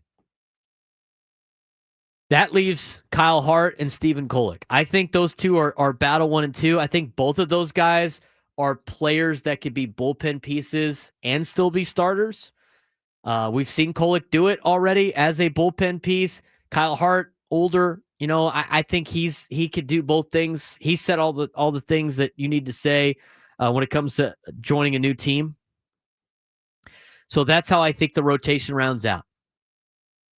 Things can change. Injuries can happen. Guys can really hit their stride. We still got 2.5 weeks left. But if I have to answer that question right now, I think your starter for Game 5, which is against San Francisco, I believe, at home on a Tuesday, will be Stephen Kolek. I think Kyle Hart comes out of the bullpen. I got Waldron and Vasquez in AAA. Obviously, those things can change. What happens at catcher? Sam and I kind of alluded to it when we had Sam on in the last hour. We talked about the last couple of days how Mike Shildt values defense at the catching position. And if that's the case, obviously we know Elias Diaz is on the team and he's going to be the starting catcher for the San Diego Padres. But what do you got after that? AJ Cassavell alludes to Luis Camposano being the favorite. If we're talking about it being a defensive spot, why wouldn't it be a defensive level catcher? Unless Mike Shildt views the starter as a defensive spot and then the guy that splits time in Luis Camposano being a more, hitter friendly player. But he hasn't really hit that well to start the season, and he didn't really have that great of a year hitting last year. Plus last year he was actually down in AAA. Out of the 3 catchers that are not named Elias Diaz, who's already on the team, only one of them has options, which is Luis Camposano. So I think the easy move, even though he might be the favorite to be the backup catcher for the Major League club, is to put Camposano in AAA, which leaves Martin Maldonado or Brett Sullivan. That is the youth versus veteran experience conversation because Brett Sullivan is out of options. And Martin Maldonado needs to be added to the 40-man roster. In order to do that, Sullivan's got to be taken off, waive him. He's got to be put on waivers anyway if they want to keep him in the organization, try to sneak him through waivers, and then you can add Martin Maldonado to the 40-man roster. But do you want veteran defense or do you want young defense? That's where the question's going to be. If you're viewing defense, might as well keep the vet that's been there and done that before and Martin Maldonado. I think the play is at catcher is Elias Diaz is your starter. Martin Maldonado is the veteran backup. Brett Sullivan gets waived, and Luis Camposano goes down to AAA. And if Sullivan doesn't get picked up by anybody, then those are your 2 catchers down in AAA El Paso. Where does Iglesias fit? That was answered earlier today. We're going to re-answer that coming up at 1 o'clock in the 1 o'clock hour as we continue these questions posed by AJ Cassavell for the San Diego Padres before spring training. But when we come back, what's going on in everything that's happening in the NFL? There's guys changing teams left and right. Eric Williams, NFL reporter for Fox, joins us next on the Braden Surprenant Show, live and local each and every day from 10 to 2 on San Diego's #1 sports station, 97.3 The Fan.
12:35 on a Tuesday afternoon.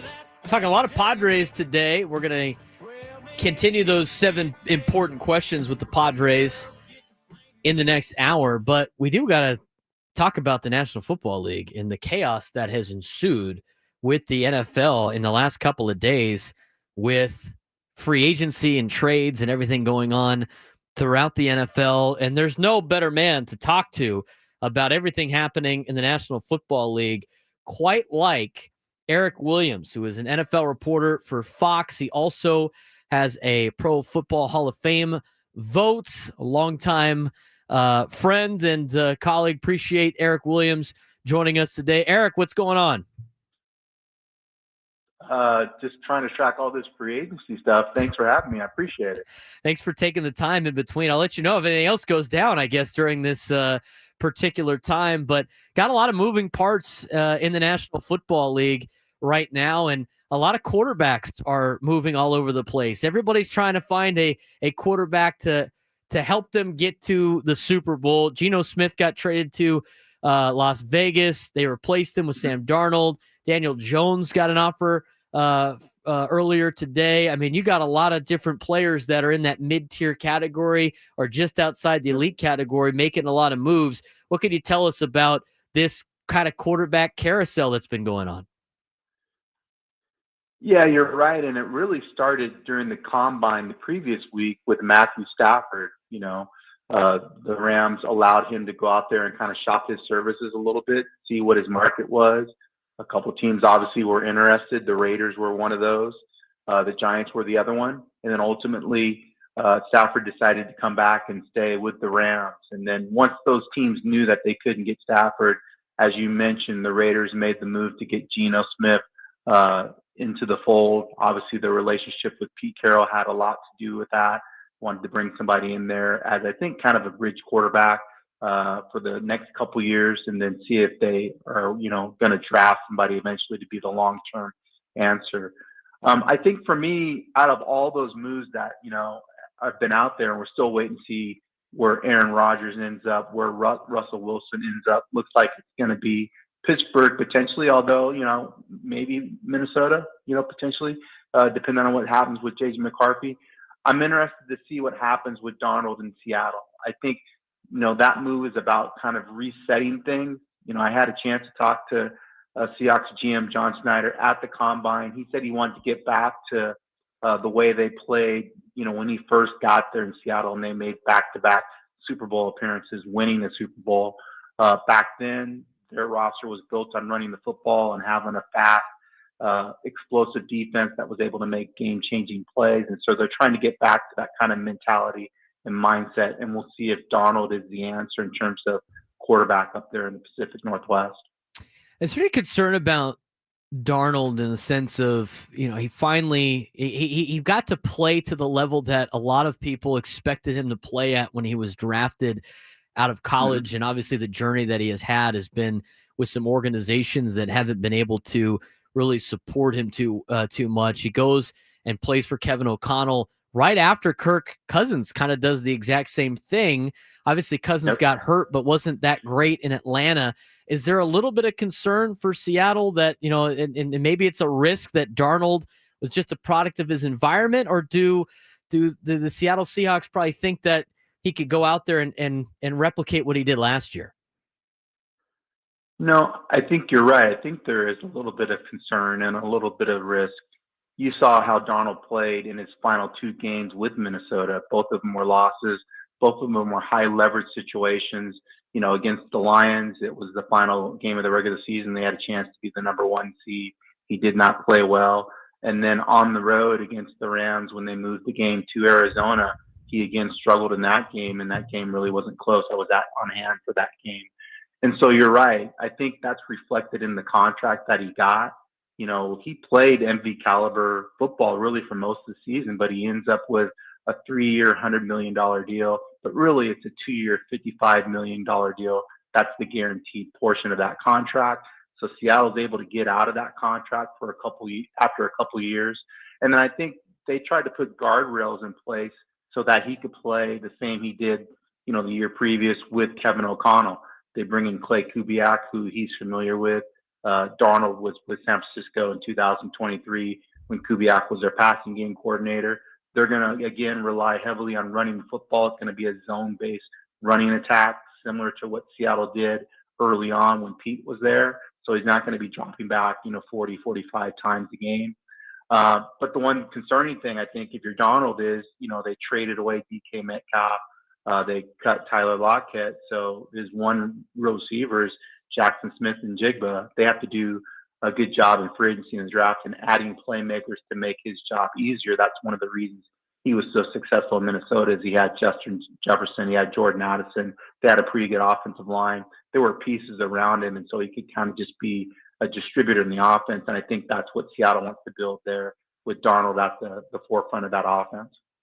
Eric Williams, NFL reporter for Fox Sports and Pro Football Hall of Fame selector, joining us on the Braden Surprenant show right here on 97.3 The Fan. Let's talk about another quarterback. We mentioned him earlier with Aaron Rodgers, and you mentioned, maybe Pittsburgh, maybe Minnesota. I mean, Minnesota would be hilarious to fill out the Favre prophecy where he just follows wherever Favre went for his potential career. But where do you think the best fit is for Aaron Rodgers? I see the rumors with Pittsburgh, but for somebody watching and just my own opinion, I just find it hard to believe that the Steelers would add a guy that has so much distractions with him in Aaron Rodgers on a Mike Tomlin team. I feel like that's an odd fit, but obviously the Steelers are thinking something different.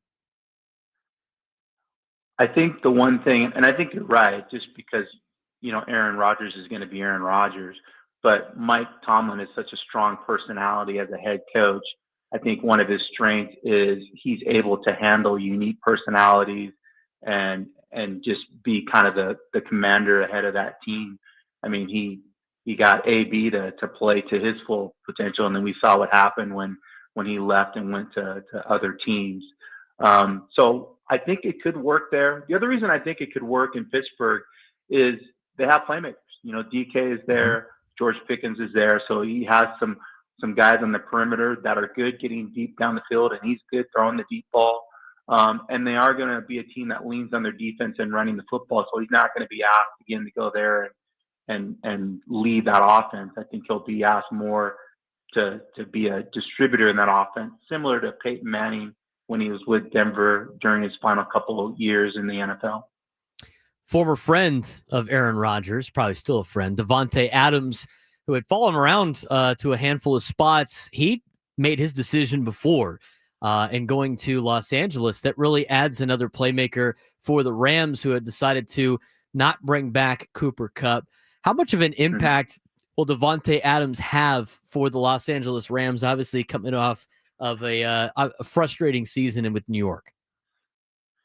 Yeah, definitely frustrating season where, he started with the Raiders and then ended up mid-season trade, goes to the Jets and isn't the answer there because there are so many different issues happening both on and off the field.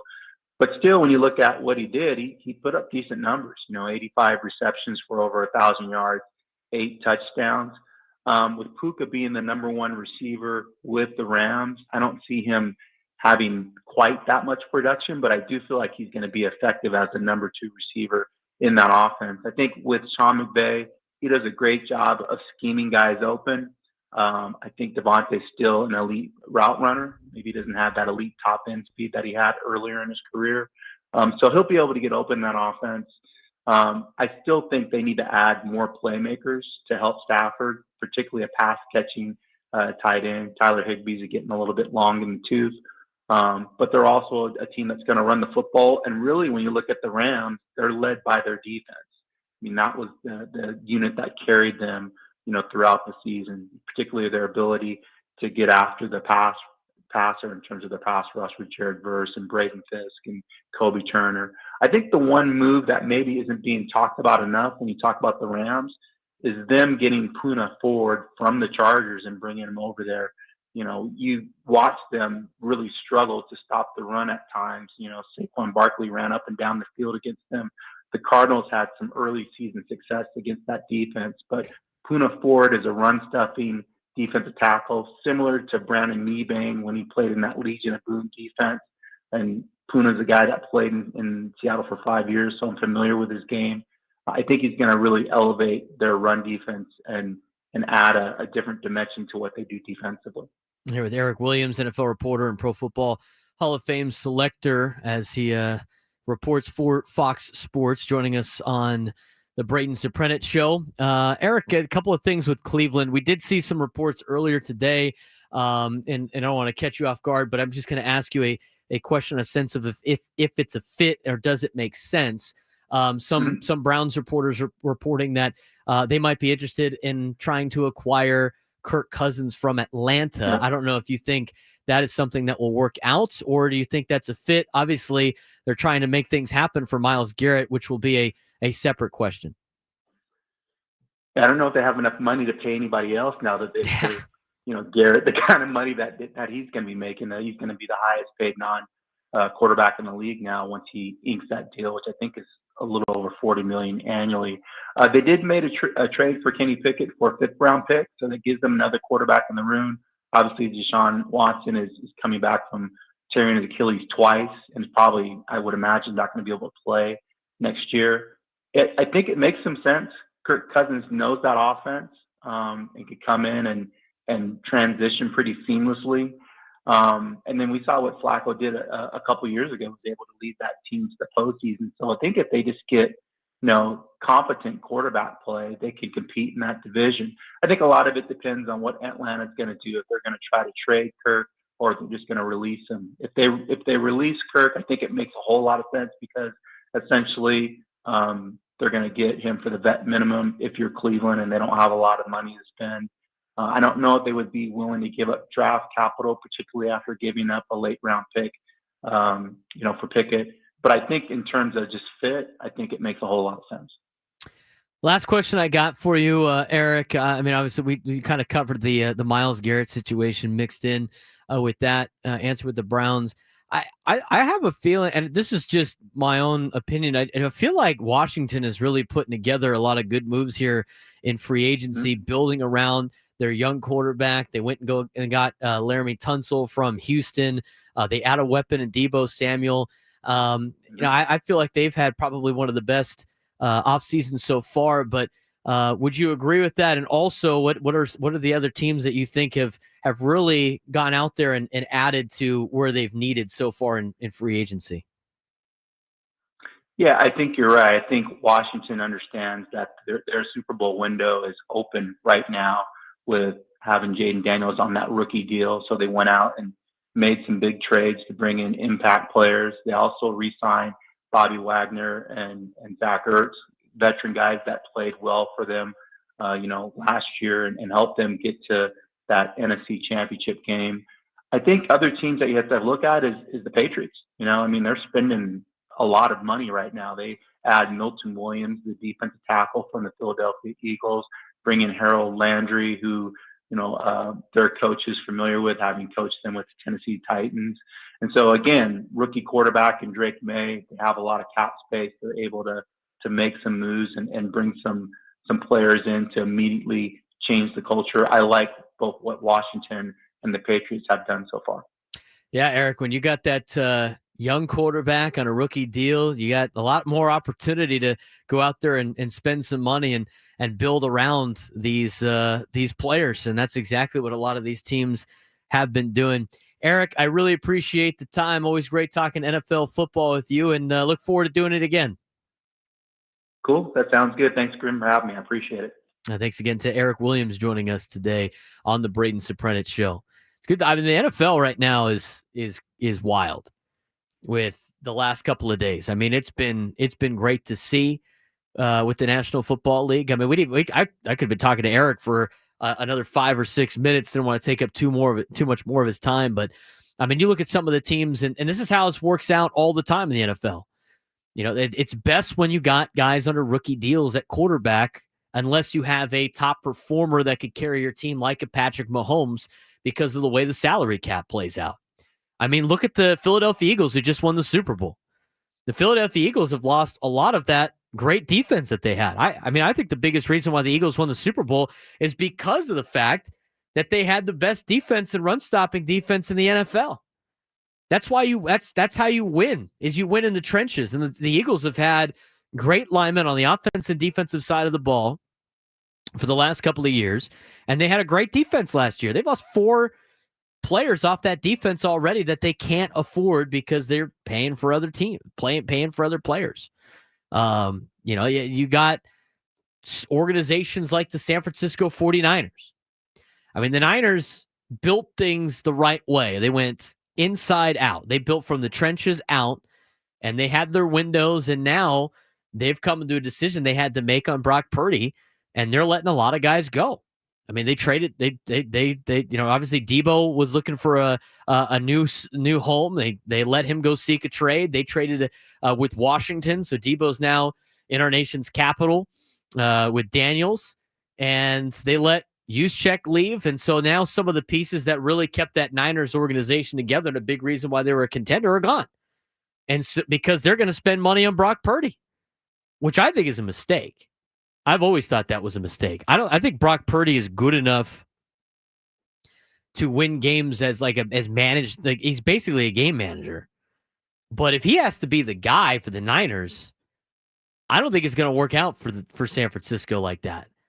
I mean, Purdy is in that tweener category where he's good enough that you almost can't let him go, but he's not good enough where he's a franchise quarterback in the NFL. I don't think he's a franchise quarterback in the NFL at all. Nate Taylor in the chat, I can hear Scraby crying about that. It's going to be true. I don't think the Niners are going to be very good. They're going to have to reset again. It's like the Joe Flacco effect. When Joe Flacco won a Super Bowl with the Ravens, they paid him, and then what happened to Baltimore? They went downhill. And because they had to pay Joe Flacco. And then they got rid of Flacco and they built back up again. Got some news here. So we did find a spot for Russell Wilson. They signed? Or is that what you said? Or I was saying the same thing as Russell. Okay, I got you. Yeah, let's same thing with Legion of Boom. You pay these quarterbacks that are not franchise quarterbacks, and it goes downhill because the reason why the Seahawks were so successful is they had a great young defense with players that were playing above their contract. And then you either keep those guys and can't afford anybody else, or you let them go because you can't keep everybody. The Chiefs have not really had to deal with that. You've had enough players that kind of take some deals in order to play with Mahomes.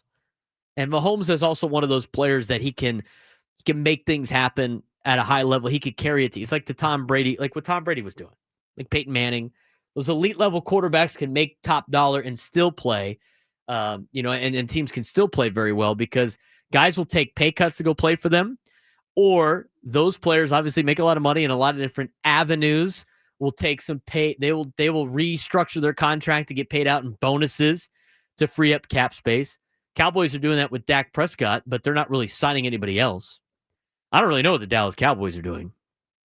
I mean, Javonte Williams is not. It's not a great pickup for Dallas. Solomon Thomas is okay. Glad to see my guy Kevontae Turpin's back in a Cowboys uniform, but division's getting better with Washington and other teams are making moves, and you gave Dak Prescott and CeeDee Lamb a ton of money. And the guy you should have gave a lot of money to was Micah Parsons. And he's on his last year of his deal. I mean, Myles Garrett is making $40 million a year. What is Micah Parsons going to get? They got to try to sign him as quickly as possible or they're in trouble. He's got to watch. He'll end up in Philadelphia. The Eagles are just going to get all the stars from their division rivals. We'll see how this continues to play out. And Aaron Rodgers' thing is interesting. Eric Williams said maybe Minnesota for Aaron Rodgers, depending on what happens with J.J. McCarthy. Can he fulfill the prophecy of Brett Favre, just being Brett Favre everywhere he goes? That's what I'm rooting for in that particular sense. We'll talk college basketball. We'll finish the 7 questions of the Padres when we come back. Braden Surprenant Show.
1 o'clock on the Braden Surprenant Show. You know what that means. It's time for the biggest fan. Congratulations to today's biggest fan, Jeff Eades from Escondido. Jeff Eades. E-A-D-E-S. Jeff E-A-D-E-S from Escondido. Give us a call back within the next 10 minutes at 833-288-0973, and you will qualify for our grand prize. 20 tickets for you and your friends for a night in our Odyssey Suite at a Padres game later this season. Remember to register your name at 973thefansd.com/biggest fan. Jeff, J-E-F-F, Eades, E-A-D-E-S from Escondido. You are today's biggest fan. So hopefully Jeff calls in. Didn't have our biggest fan call in yesterday. Got to pick up the pace a little bit with our biggest fan group here. Want to join the show today? 833-288-0973, 833-288-0973. Talked about earlier today, we talked about the lineup, and I had some questions here from some friends about the lineup. In fact, I've ignited some group chats about what to do with the starting lineup for the Padres and how you would fill it out. Like a torn division here between whether or not you bat Luis Arraez or whether or not you bat Fernando Tatis at the top of the order. I am Team Tatis at the top of the order. I think what he does from a playmaking standpoint, I think what he does from a power standpoint, I think what he does from a base running standpoint are all huge factors into leading off a game. The only time he's going to lead off is the start of the game. He's not leading off any other time, and if that's the case, it's all random in a baseball game anyway. I'd have Fernando bat leadoff. I'd have Jackson Merrill bat 2. Starting to get talked into having Manny bat 3 and then Arraez bat 4. If you have Arraez bat 4 and the top 3 go 1, 2, 3, there's your leadoff guy for the second inning. Then he's back in a leadoff role anyway. The arguments against are, well, you want to see Fernando come to bat with guys on base. Maybe. In other innings, he will have that opportunity. But I would rather have at the top of the order. And here's how this breaks down. Because, and one of my buddies put this out there, and I totally agree with, if you have a singles guy at the top of the order, which is what Luis Arraez is. He's a singles guy with nobody on base. You're not that afraid of the guy that only gets singles. Because if there's nobody on base, a single and a walk are the exact same thing. And Luis Arraez doesn't walk. He's got a high on base, but it usually matches his batting average, which means he's not getting on base more than what he just hits anyway. So it's not like he's this big OBP guy. He's not. If Luis Arraez comes to, and I'm going to view it from a standpoint of an opponent. And I remember when the Padres played against Arraez 2 years ago in Miami. He was on a hitting streak. Guy was on his way to another batting title. And when Arraez came to the plate with nobody on base, who cares? I'm not afraid. Give him whatever he wants. If he hits a single, he hits a single. Ground ball next at bat, I got a double play. I don't have to worry about it. He's no threat to steal any bases. But then later on in that game, late innings, less than 2 outs, bases loaded, with Arraez coming up, I got a little concerned. This guy gets hits. This guy gets hits all the time. Runners on base, singles guy, I'm concerned. Nobody on base, singles guy, no fear at all. Don't care. Same thing as walking him. Nothing happens. All he does is clog the bases anyway for some of the guys that are behind him that are way faster than he is. I'm not going to rise. I'm just saying. I'd much rather have Fernando at the top of the order than Luis. Now, Arraez comes to bat and the bases are loaded. Yeah, sure, he's not hit one over the fence. But he gets a base hit. That's going to score 2, and it's going to keep passing the baton around. going to lead to more offense for the Padres. I might have been talked into putting Manny at third in the order.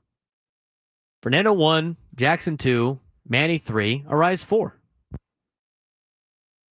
Let the speed guys go. They'll probably get extra base hits anyway with Jackson and Fernando.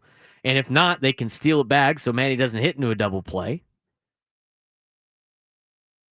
And then you got Manny and Arise. And then at the worst comes the worst in the first inning, in which they go 1, 2, 3, which happens. Who leads off the second? It's Arise. Back to a leadoff type role anyway, which is what people would want. The people in the chat have been saying. So that's how I'd have my top 4 in the order. Fernando, Jackson, Manny, Luis, Jake, Xander. It's your top 6. Those are always going to be your top 6, more times than not. 7's probably going to be your DH, whether that's Jose Iglesias, whether it's Eggy Rosario, whether it's Gavin Sheets, whether it's Tirso Ornelas, one of the players that makes the team. And then it's going to be your left fielder, probably in Jason Hayward. And then it's going to be your catcher in Elias Diaz. That's how I'd lay out the Padres lineup. What says you? 833-288-0973, 833-288-0973. Got a lot of people weighing in on the chat as well, as we want to get back to some of these Padres questions. We do have some news, some breaking news with Tiger Woods. Tiger Woods announces he ruptured his Achilles and underwent surgery on Tuesday, which is bad news, obviously, for Tiger as he continues to try to battle his way back from a lot of different things. This is what Tiger released in a statement. As I began to ramp up my own training and practice at home, I felt a sharp pain in my left Achilles, which was deemed to be ruptured. This morning, Dr. Charlton Stucken of Hospital for Special Surgery in West Palm Beach, Florida, performed a minimally invasive Achilles tendon repair for a ruptured tendon. The surgery went smoothly, and we expect a full recovery, according to Dr. Stucken. I am back home now and plan to focus on my recovery and rehab. Thank you for all the support. Some tough news for golf fans, obviously. He's not going to be at the Masters coming up in April, which is always a big draw and always a place where Tiger plays. So some tough news there for Tiger Woods. Was a ruptured Achilles and now has now fixed it with surgery. I mean, I see him back on the golf course, but you might have seen some of the last of Tiger as a golfer. Well, it was so cool to be able to see him play and participate here at the Farmers a couple of years ago and the U.S. Open and everything like that, and all the time that he had here in San Diego. We'll see when he comes back, if he comes back. I want to get back to those questions the Padres were asked. 7 questions the Padres have to answer before spring training, according to AJ Cassavell. Talked about the first 2. Talked about Iglesias a little bit in that lineup construction. Where does he exactly fit? Well, this was kind of answered already by Mike Schilt earlier today when they asked him about Jose Iglesias, Jay Cronenworth potentially playing first base. Where does Iglesias fit in this particular conversation? And what we got out of that was a lot of answers for Mike Schilt, and we're going to play for you here in a second. But the tone sounded like he was on the team regardless. And Sammy and I talked about that. We think that's probably going to be the case. But here's Mike Schilt earlier today talking about and answering one of AJ Cassavell's questions he had in his article of where does Iglesias fit? With Iglesias back in the organization, do you think we could see Jake still play some first base at times this year? I don't see it on the radar at the moment. I don't like kind of to Ace's question about part of my longer answer was, the fact that there is versatility and we have guys that have their head around being able to be versatile and are okay within a team setting. There's always a path for different possibilities as the season comes. I can't say it couldn't happen. I also am not looking at it as anything that top of mind that will happen. So for now, you're looking at Jose as just filling in around the infield. I think we have a guy that can fill in around the infield. There's going to be a spot for him. You know, it's hard to also answer the question, Dennis, with complete, as much accuracy in the sense of, we don't know where our team's going to shape up. And so at the end, we'll clearly have an idea when we break camp. We can use the DH spot in a couple different, avenues right now. We could also pass it around a little bit, which would, in Hosey's, situation, would allow him some opportunity to second, short, third day off, use a DH early in the season, keep guys, fresh. But we also have days off first, every Thursday for several Thursdays in a row to begin the season. So, there's a lot of different possibilities as the wrap-up point. Lot from Mike Schilt. None of that suggested that Jose Iglesias wasn't going to be on this opening day roster, which leads to the next question of who else is in the bench mix. AJ Cassaville thinks there's 8 guys already on the team. I could agree with that. He goes, let's say all 8 position player spots are set. Jason Hayward and Connor Joe serving as the left field platoon. Although noting that Connor Joe does have options left. I mean, Connor Joe might be the odd man out in a lot of these situations. That leaves 4 bench spots. One of those spots has to be a backup catcher, and that's a separate conversation that we talked about earlier in the show. So if you want to go back, you can listen on the rewind function on the Odyssey app. You can also check it out. Our show is on podcast form. Be sure to subscribe to our podcast. Wherever you get your podcasts, you can also go back on YouTube and then follow us on social media at @B_SURP. That leaves 3 spots left. The Padres need a backup shortstop, which seemed like it was going to be Tyler Wade, according to AJ Cassaville. That would leave 2 spots left. Eggy Rosario saw some action at shortstop earlier in spring. He's got a lot of versatility. He can play left field. He can play middle infield. He can play the corner spots. And Jose Iglesias has a lot of versatility as well. So that could be the 3 right there. But Padres do need some left-handed bats. And as AJ Cassaville points out, that could lead to Tirso Ornelas with some lefty thump. That could lead to Gavin Sheets as some lefty thump. So you got a handful of players battling for 3 spots. That's some good news for the Padres. Competition is good news for the Padres. And I think this is it's going to be interesting to see what they decide to do. I think with the versatility of the 3 that he mentioned before, Wade, Eggy, and Iglesias are probably the best 3 options coming off the bench with the backup catcher, as opposed to maybe Tirso Ornelas. I don't think he's there quite yet. I think he'll help out this team. I think he'll be making a debut this year in San Diego. I just don't know if it's out of the gate on opening day.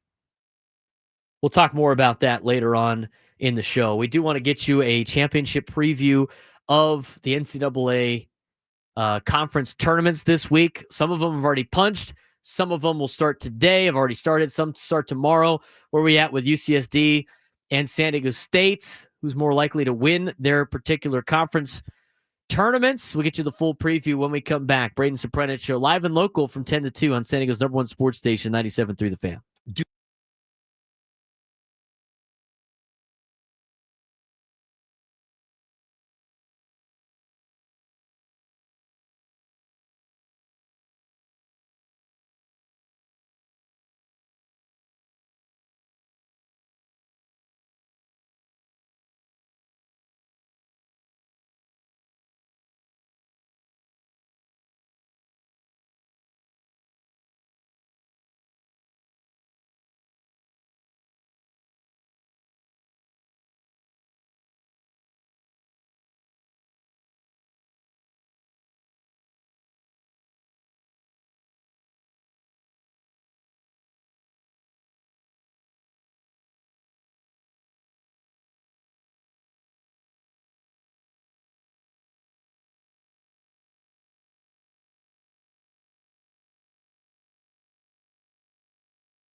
We are working on a lot of different things, obviously, with the new show.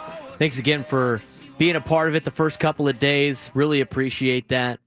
Be sure to follow us on social media at @B_SURP. Be sure to subscribe to us wherever you get your podcasts. All of our shows are on podcast form. Braden Surprenant Show. You can find it on Spotify. You can find it on Apple Music. Everywhere you get your podcasts. Download the Odyssey app. You can rewind to any parts that you had missed earlier today. All of our shows are streaming live on YouTube at 97.3 The Fan, as well as my YouTube page at @B_SURP. Also streaming on Facebook too. So we got a lot of different avenues for you guys to consume our content. We really appreciate it. If you haven't done so already in YouTube or on YouTube, be sure to give us a like on today's video. Helps out a lot for us. So be sure to give us a like. Hit that like button right now if you haven't already. It's a big help for us. And obviously subscribe to our pages if you can. We're trying to develop obviously some fun different elements to the show as the show progresses. One of them will be a game to give away, some opportunities. Usually we give away, during this month, qualification for our grand prize, 2 tickets to Alanis Morissette at the Coliseum at Caesar's Palace, 2-night stay at the Flamingo Hotel and Casino, and a $100 gas card. See Ticketmaster.com for tickets. We'll have that filled hopefully, relatively soon with some other features that we've talked about and are putting together. It should be some fun times here on the Braden Surprenant Show. If you want to weigh on the show, 833-288-0973, 833-288-0973. Had a lot of people weighing in on where Fernando should hit in the lineup. Whether it be leadoff or later on. I got him in the leadoff spot on my list. Where do you bat Luis Arraez in the order? Some people like him in the leadoff spot. I particularly like him a little bit lower and let Fernando lead things off. But what do you think? 833-288-0973, 833-288-0973. We're going to dive into some college basketball here to finish up in this segment. Mark Zeigler joins us next. Magoon Guath met with the media earlier today, and Mark was there for the media availability. They asked him a little bit about, what the future is for Magoon in terms of NBA draft, trying to go pro, going back to San Diego State, transfer portal.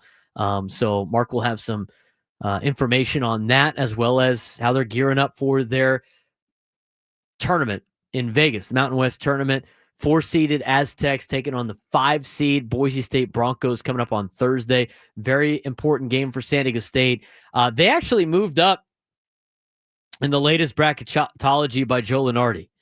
Lunardi had these guys in the final or first or last 4 buys. Last 4 buys.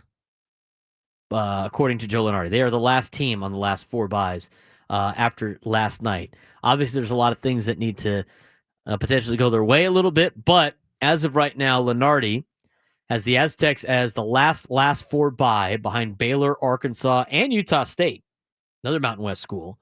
Last 4 in Oklahoma, Indiana, Xavier, and Ohio State. First 4 out, Boise State, North Carolina, Texas, Colorado State. So a handful of Mountain West schools are sitting there on the bubble behind New Mexico, who is in the prime position right now.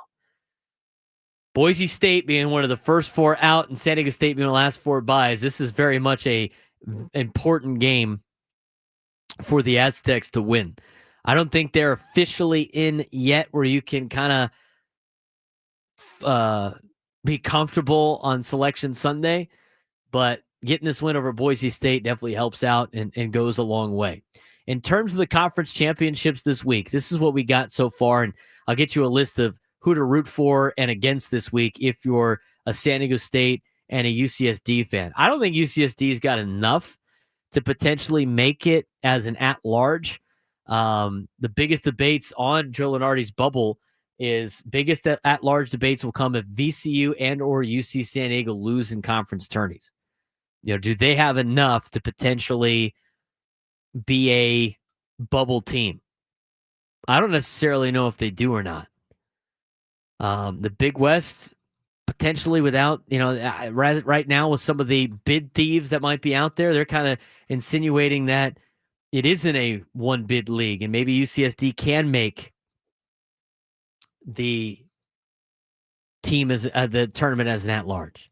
But this week in college basketball for the championship week, just to get you caught up on what's going on, 6 or 7 teams have already punched their ticket to the NCAA tournament. Lipscomb won the ASUN tournament. High Point won the Big South, their first ever appearance in the NCAA tournament. Drake won the Missouri Valley. SIUE won the Ohio Valley. Wofford won the Southern Conference. Omaha the Summit, and Troy the Sun Belt. Has anybody seen Wofford play this year? Adam, have you seen Wofford play this year? I have not. So you do not know that Wofford's center shoots free throws at 35%, and he does it granny style where he throws it underhand. 35% is suboptimal, I would say. Yes. I was not aware we had an active granny shotter or shooter. I would even venture to say most people don't know where Wofford is. That's also true. South Carolina? I think it's in one of the Carolinas, isn't it? Is it in South Carolina? That's where my money is. All right, well, you are the Southern expert, being from Georgia. Let's look it up real quick. Wofford is in Spartanburg, South Carolina. There it is. It's also called Wofford College. Wofford College, not University not university. of Wofford or Wofford University. Correct. What's the difference between a college and a university? I don't know the difference. Neither do I. His names. We sound more prestigious like if we say university. In a Commonwealth? It's possible. Province. Anyway, so Wofford's got a granny shooter. That's something to look for in the NCAA tournament. Other things this week, tournament-wise, I mentioned Sunbelt was won by Troy. Championship games today, if you want to tune into some championship games or throw it on the TV while you got Gwen and Chris on as well.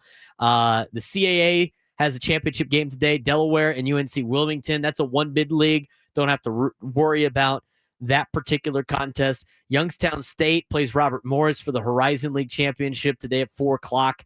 That is also a one-bid league. Don't worry about that particular tournament. Northeast Conference, St. Francis plays Central Connecticut, 4 o'clock on ESPN2. That is also a one-bid league. Don't have to worry about that one. And tonight, 6 o'clock, Gonzaga and St. Mary's. St. Mary's trying to go for the 3-game sweep over the Zags to win the West Coast Conference outright after doing it again in the regular season. I like St. Mary's in that game a lot. I mean, I've watched St. Mary's play in person. I've seen Gonzaga play this year. St. Mary's is a machine and might be a team to take. You might want to think about putting in to your Sweet 16. Mountain West tournament starts tomorrow. We'll get a full breakdown with Mark Zeigler here coming up in just a little bit. Utah State looking for their first conference tournament title in the last decade. New Mexico is another favorite to potentially win the Mountain West tournament. They lost Jamal Washburn Jr. and JT Toppin, who ended up winning the Big 12 Player of the Year award this year. And despite losing 2 of their better players, still won the league pretty handedly at the top of the Mountain West standings. Those are your 2 favorites to potentially win the tournament. But the way San Diego State played last week and the fact that they have really owned Thomas and Mack for the last bit of a decade can never count out the Aztecs in the Mountain West tournament. Big 12 tournament starts today with games underway. Expect Houston or Iowa State to win this. Houston won the Big 12 running away. They just haven't won a Big 12 championship yet in the 2 years that they've been there. LJ Cryer in the front court has been a huge pickup for Houston, and Jawan Roberts is almost like a cheat code for the Houston Cougars. Iowa State, if they're healthy, they might be able to make a run, but that's kind of a concern for them right now. They've choked in a lot of big games this year. I can't see them running the table in Kansas City. I think some sneaky picks, Arizona and Texas Tech are 2 teams that I'd worry about in the Big 12, but I think the Big 12 conference tournament's going to be carnage. Starting Wednesday, the Big East, UConn, St. John's, the 2 favorites in that one. St. John's has done some serious damage against UConn, but you know what, Dan Hurley, Coach Hurley's the best coach in college basketball, he says. So obviously, maybe UConn can win the Big East. ACC, I'm going to tell you right now, Duke's going to win it. Don't even pay attention to that tournament. moving on. Nobody cares. Big West Conference starts tomorrow. Everyone on the expert train is picking UCSD to win. They've looked the best in the last month or so. They haven't struggled with opponents like Irvine has in the last couple of weeks. I know Irvine had some injuries and things not go their way, but the way the two schools are playing, UCSD trending upward, UC Irvine kind of flatlining right now. Should be a good championship game as long as those two teams get through their semifinals, and I think they'll both help out each other in that particular case in terms of metrics. But I see this one probably going to UCSD. But the thing is Irvine has been the top dog in that conference for the last 5, 6, 7 years. You can't count out Russ Turner and company. I think that championship game is going to be a fun one. Southeastern Conference is going to be a bloodbath. Everybody in the SEC has been at a high level. There are a lot of teams that potentially are bid stealers or schools that San Diego State would like to lose just to eliminate them from potential bubble comparisons. Expect Auburn to probably win that particular tournament. Florida's got a good chance. Tennessee hanging around the top. And then the Big Ten Conference, that starts Wednesday. Michigan State, Maryland are the two favorites over in Indianapolis for the Big Ten tournament. So that's a look at the conference tournament. Here's the bid thieves that you want to look out for. There's really only a handful left that you really have to pay attention to. In the Big West, anybody besides UCSD obviously would be considered a bid stealer. They got Colorado State and Boise State as some bid stealers in the Mountain West Conference. Be wary of those teams making a run. That'd be bad news for San Diego State, but that's in front of them. They don't have to really worry about that too much. In the Big 12 Conference, Cincinnati, UCF, Utah, maybe K-State, who had been on some runs, mixed with Arizona State, would be some bid stealers out there. Anybody besides the top two in the Big East, Providence, Villanova, bid stealers afoot, and we'll keep you updated on that as the week progresses throughout the conference tournaments. For more on this and some news with Magoon Gwath, he met with the media earlier today, gave his thoughts on what he expects for next season, whether it's in an Aztec uniform or playing or trying to go pro. Mark Zeigler will have the answer. He will join us next. Braden Surprenant Show, live and local from 10 to 2 on San Diego's #1 sports station, 97.3 The Fan.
1:37 on a Tuesday afternoon. Braden Surprenant Show, live and local from 10 to 2 on San Diego's #1 sports station, 97.3 The Fan. Talking some college basketball. It is championship week or continuation of such as we get you ready for Mountain West tournament action. San Diego State will be in action on Thursday against Boise State. That's a big game for the Aztecs as they battle on the bubble. And for more on the state of San Diego State, member of the media, has been covering the Aztecs for a long time for the San Diego Union-Tribune. Has done a great job and giving us so much information on San Diego State basketball and was at the media availability earlier today. Mark Zeigler joins us. Mark, what's going on? Thanks for the time. No problem. Just trying to stay a little dry out here. A little wet and wild, and in the month of March, a lot of news coming out of obviously the media today. And before we kind of dive into what the week is ahead for San Diego State, what's the latest status on Magoon Guath, and not only for the remainder of this year, but I know he was asked about maybe the future at San Diego State, as that is something that a lot of Aztec fans are not really concerned about, but interested in. Yeah, I mean, in terms of the immediate future, I think he's probably 50-50 game time decision for the Boise game. They just did warm-ups in practice, and he was out there warming up with them. I don't know how much he'll do in terms in the regular practice. I think he'll probably be still doing rehab. But his rehab's really kicked up. He's doing a lot more lateral movement, a lot of stuff on the bike, treadmill, shooting. So he's getting close. I just don't know if it will be on Thursday. And if he does play, I think he will have a brace. Kind of like Matt Mitchell had a similar injury 4 years ago, and he wore a brace for a few weeks after he came back. So I think we'd see him in a knee brace. In terms of the long-term future, yeah, I asked him about what his process is going to be. He didn't really reveal too much. He just said that his priority right now is looking at the pros, and that's a priority for Miles Bird as well. So, they'll test the waters. They'll try to get some workouts. They'll try to get some feedback. Maybe try to get an invite to the NBA Draft Combine in May, and then after that, he'll make a decision about college and where he'll play. And so I don't know if it really changes a whole lot. Maybe him being gung-ho in the pros is a little bit more than a lot of people thought. I think a lot of people just assumed he would come back next year no matter what. But it sounds like he really wants to see where he's at and test those waters a little bit. Mark Zeigler, the San Diego Union-Tribune, joining us on the Braden Surprenant Show as we talk about San Diego State and UCSD now in a big spot. I mean, obviously a big basketball fan that you are, Mark. Are you going to be going back and forth between Henderson and Vegas this week, or just focusing on the Aztecs? No, I'll be doing both. It's going to be tough on Friday night. Both are, well, obviously UCSD is in the semifinals. They have a bye into it. If San Diego State wins on Thursday and plays in the semifinals, it'll basically be at the same time. So I'll be with the Aztecs. We'll have somebody over in Henderson. But on Saturday, if both teams are in the final, Mountain West is at 3 and the Big West is at 6:30, and they're about 10-15 minutes apart. So I'll definitely be at both. Let's talk about the Aztecs a little bit, and then we'll dive into Eric Olin and the job that he has done with UCSD. In terms of this tournament, I mean, everybody wants to know, I mean, how many games do the Aztecs need to win in order for me to feel comfortable on Sunday? Obviously, with a lot of different metrics out there, Lenardi bumped them up to a last 4 bye spot as of right now. A lot of teams in the Mountain West are on that bubble in particular. How do you think this needs to play out for San Diego State, or do you think they need to win it to guarantee a happy Sunday for Aztec fans? I think if they win Thursday, you'll be very comfortable on Selection Sunday, no matter what happens to the rest of the conference tournament. If they lose Thursday, I still think they're in. It might drop them onto that dreaded 11 seed line where you could end up in Dayton for the first 4, which they haven't had to ever do.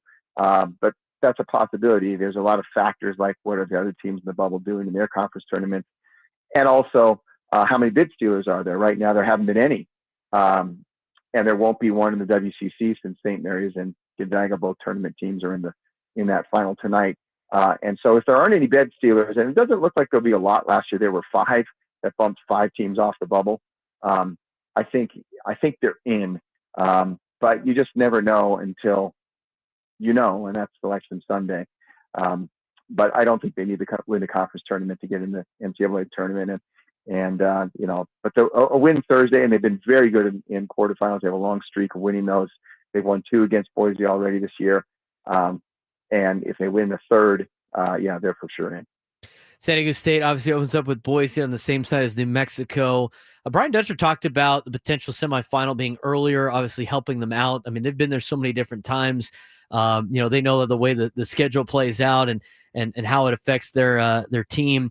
I thought they did a good job on Saturday and really bouncing back from the UNLV loss. They got good guard play out of their guards and were able to just kind of cruise. Looked like one of those games that if San Diego State continue to play like that, they'll be able to, kind of run the table. What did you see out of that Nevada game? I mean, obviously Nevada, not one of the better teams in the Mountain West, but it looked like they kind of had a nice little bounce back that could propel them going into this week. Yeah, what you saw is one team that was playing with a little bit of desperation, San Diego State, and you saw a team in Nevada that's been, missing 2 starters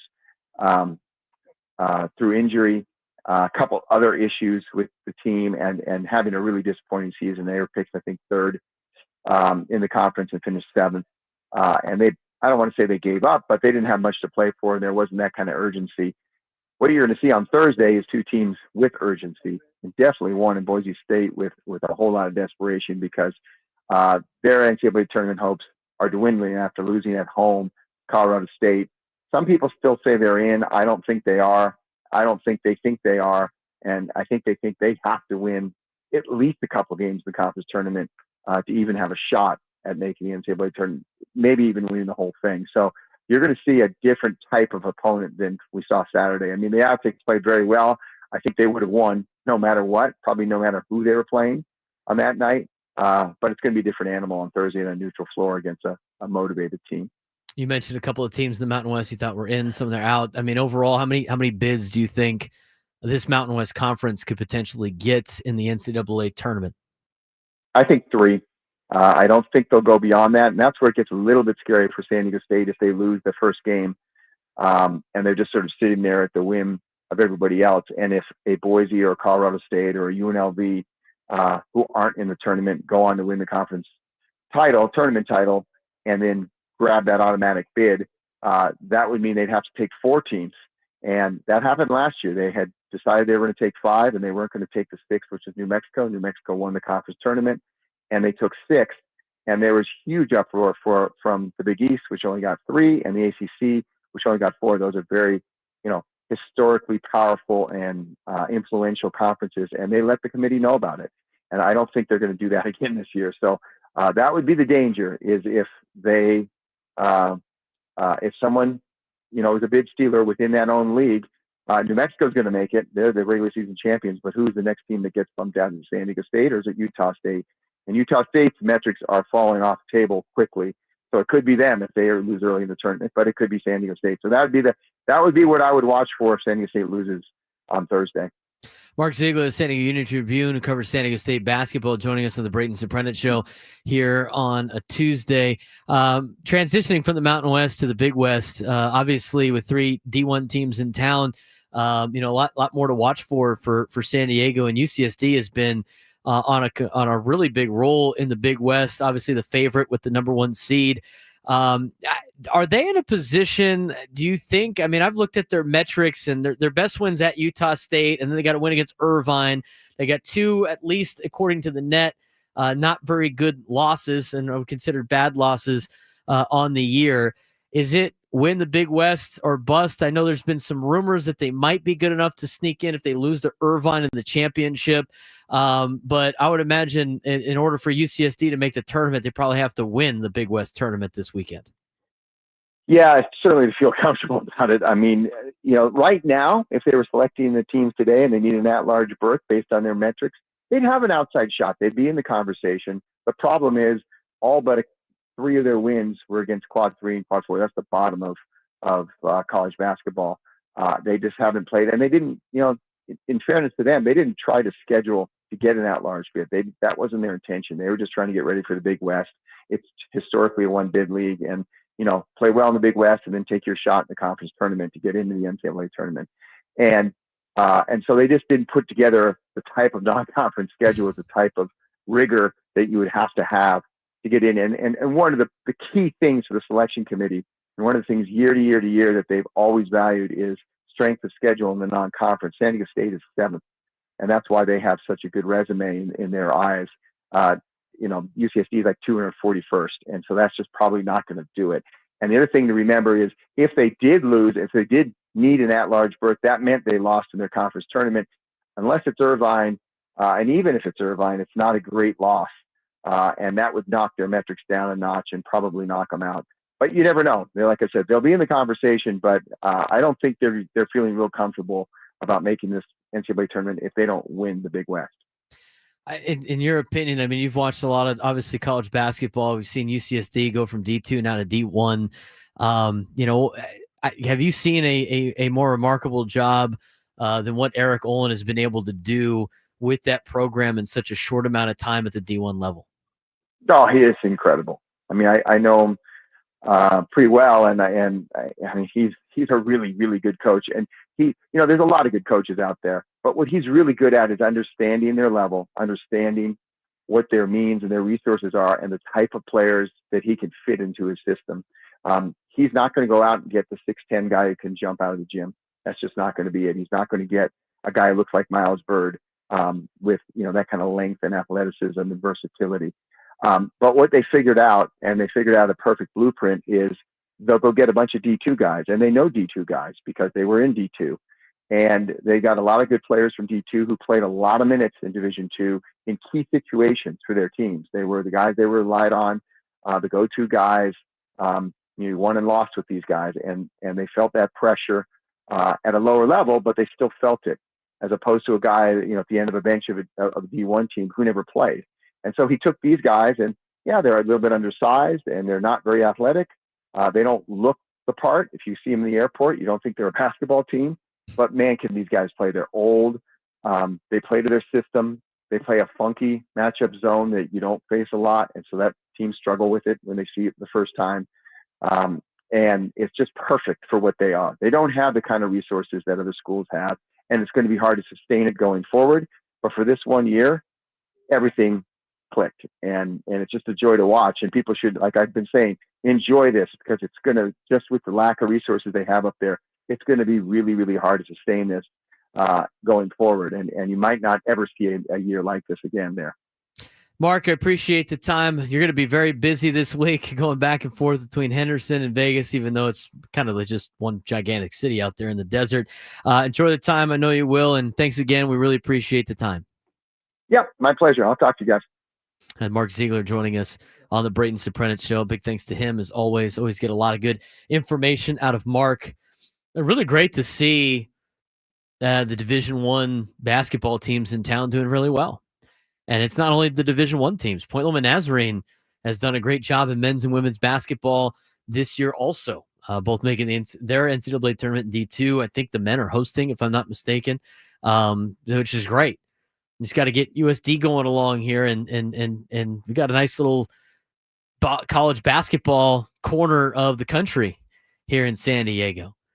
UCSD, I've been able to watch them up close a couple of times. They do such a great job, and it's the team camaraderie and the way that they play with they play for each other, and the way they play with each other is really, really impressive. I mean, they obviously don't have one of the best, most talented rosters in college basketball. But what Eric Olin has done with UCSD and their ability to be in the position that they're in right now is huge. But as Mark alluded to, I think they're going to be that's a one bid league. I think you're winning 2 games to try to make the NCAA tournament.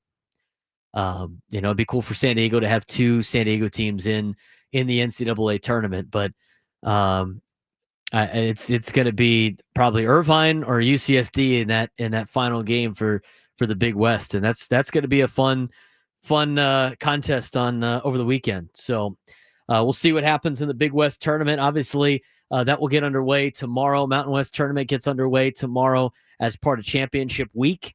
This week, all the big conferences getting after it as well in the Power 5, and should be some good college basketball. It's a little appetizer for the NCAA tournament, which is always a fun time. And as Ben and Woods mentioned, during their show. We're going to be live at Dave & Buster's next Friday, the 21st, March 21st, Dave & Buster's, 6 a.m. to 6 p.m. I think you're still waiting on whether or not they'll allow Scrabistan to get his passport. I think, yeah, they did.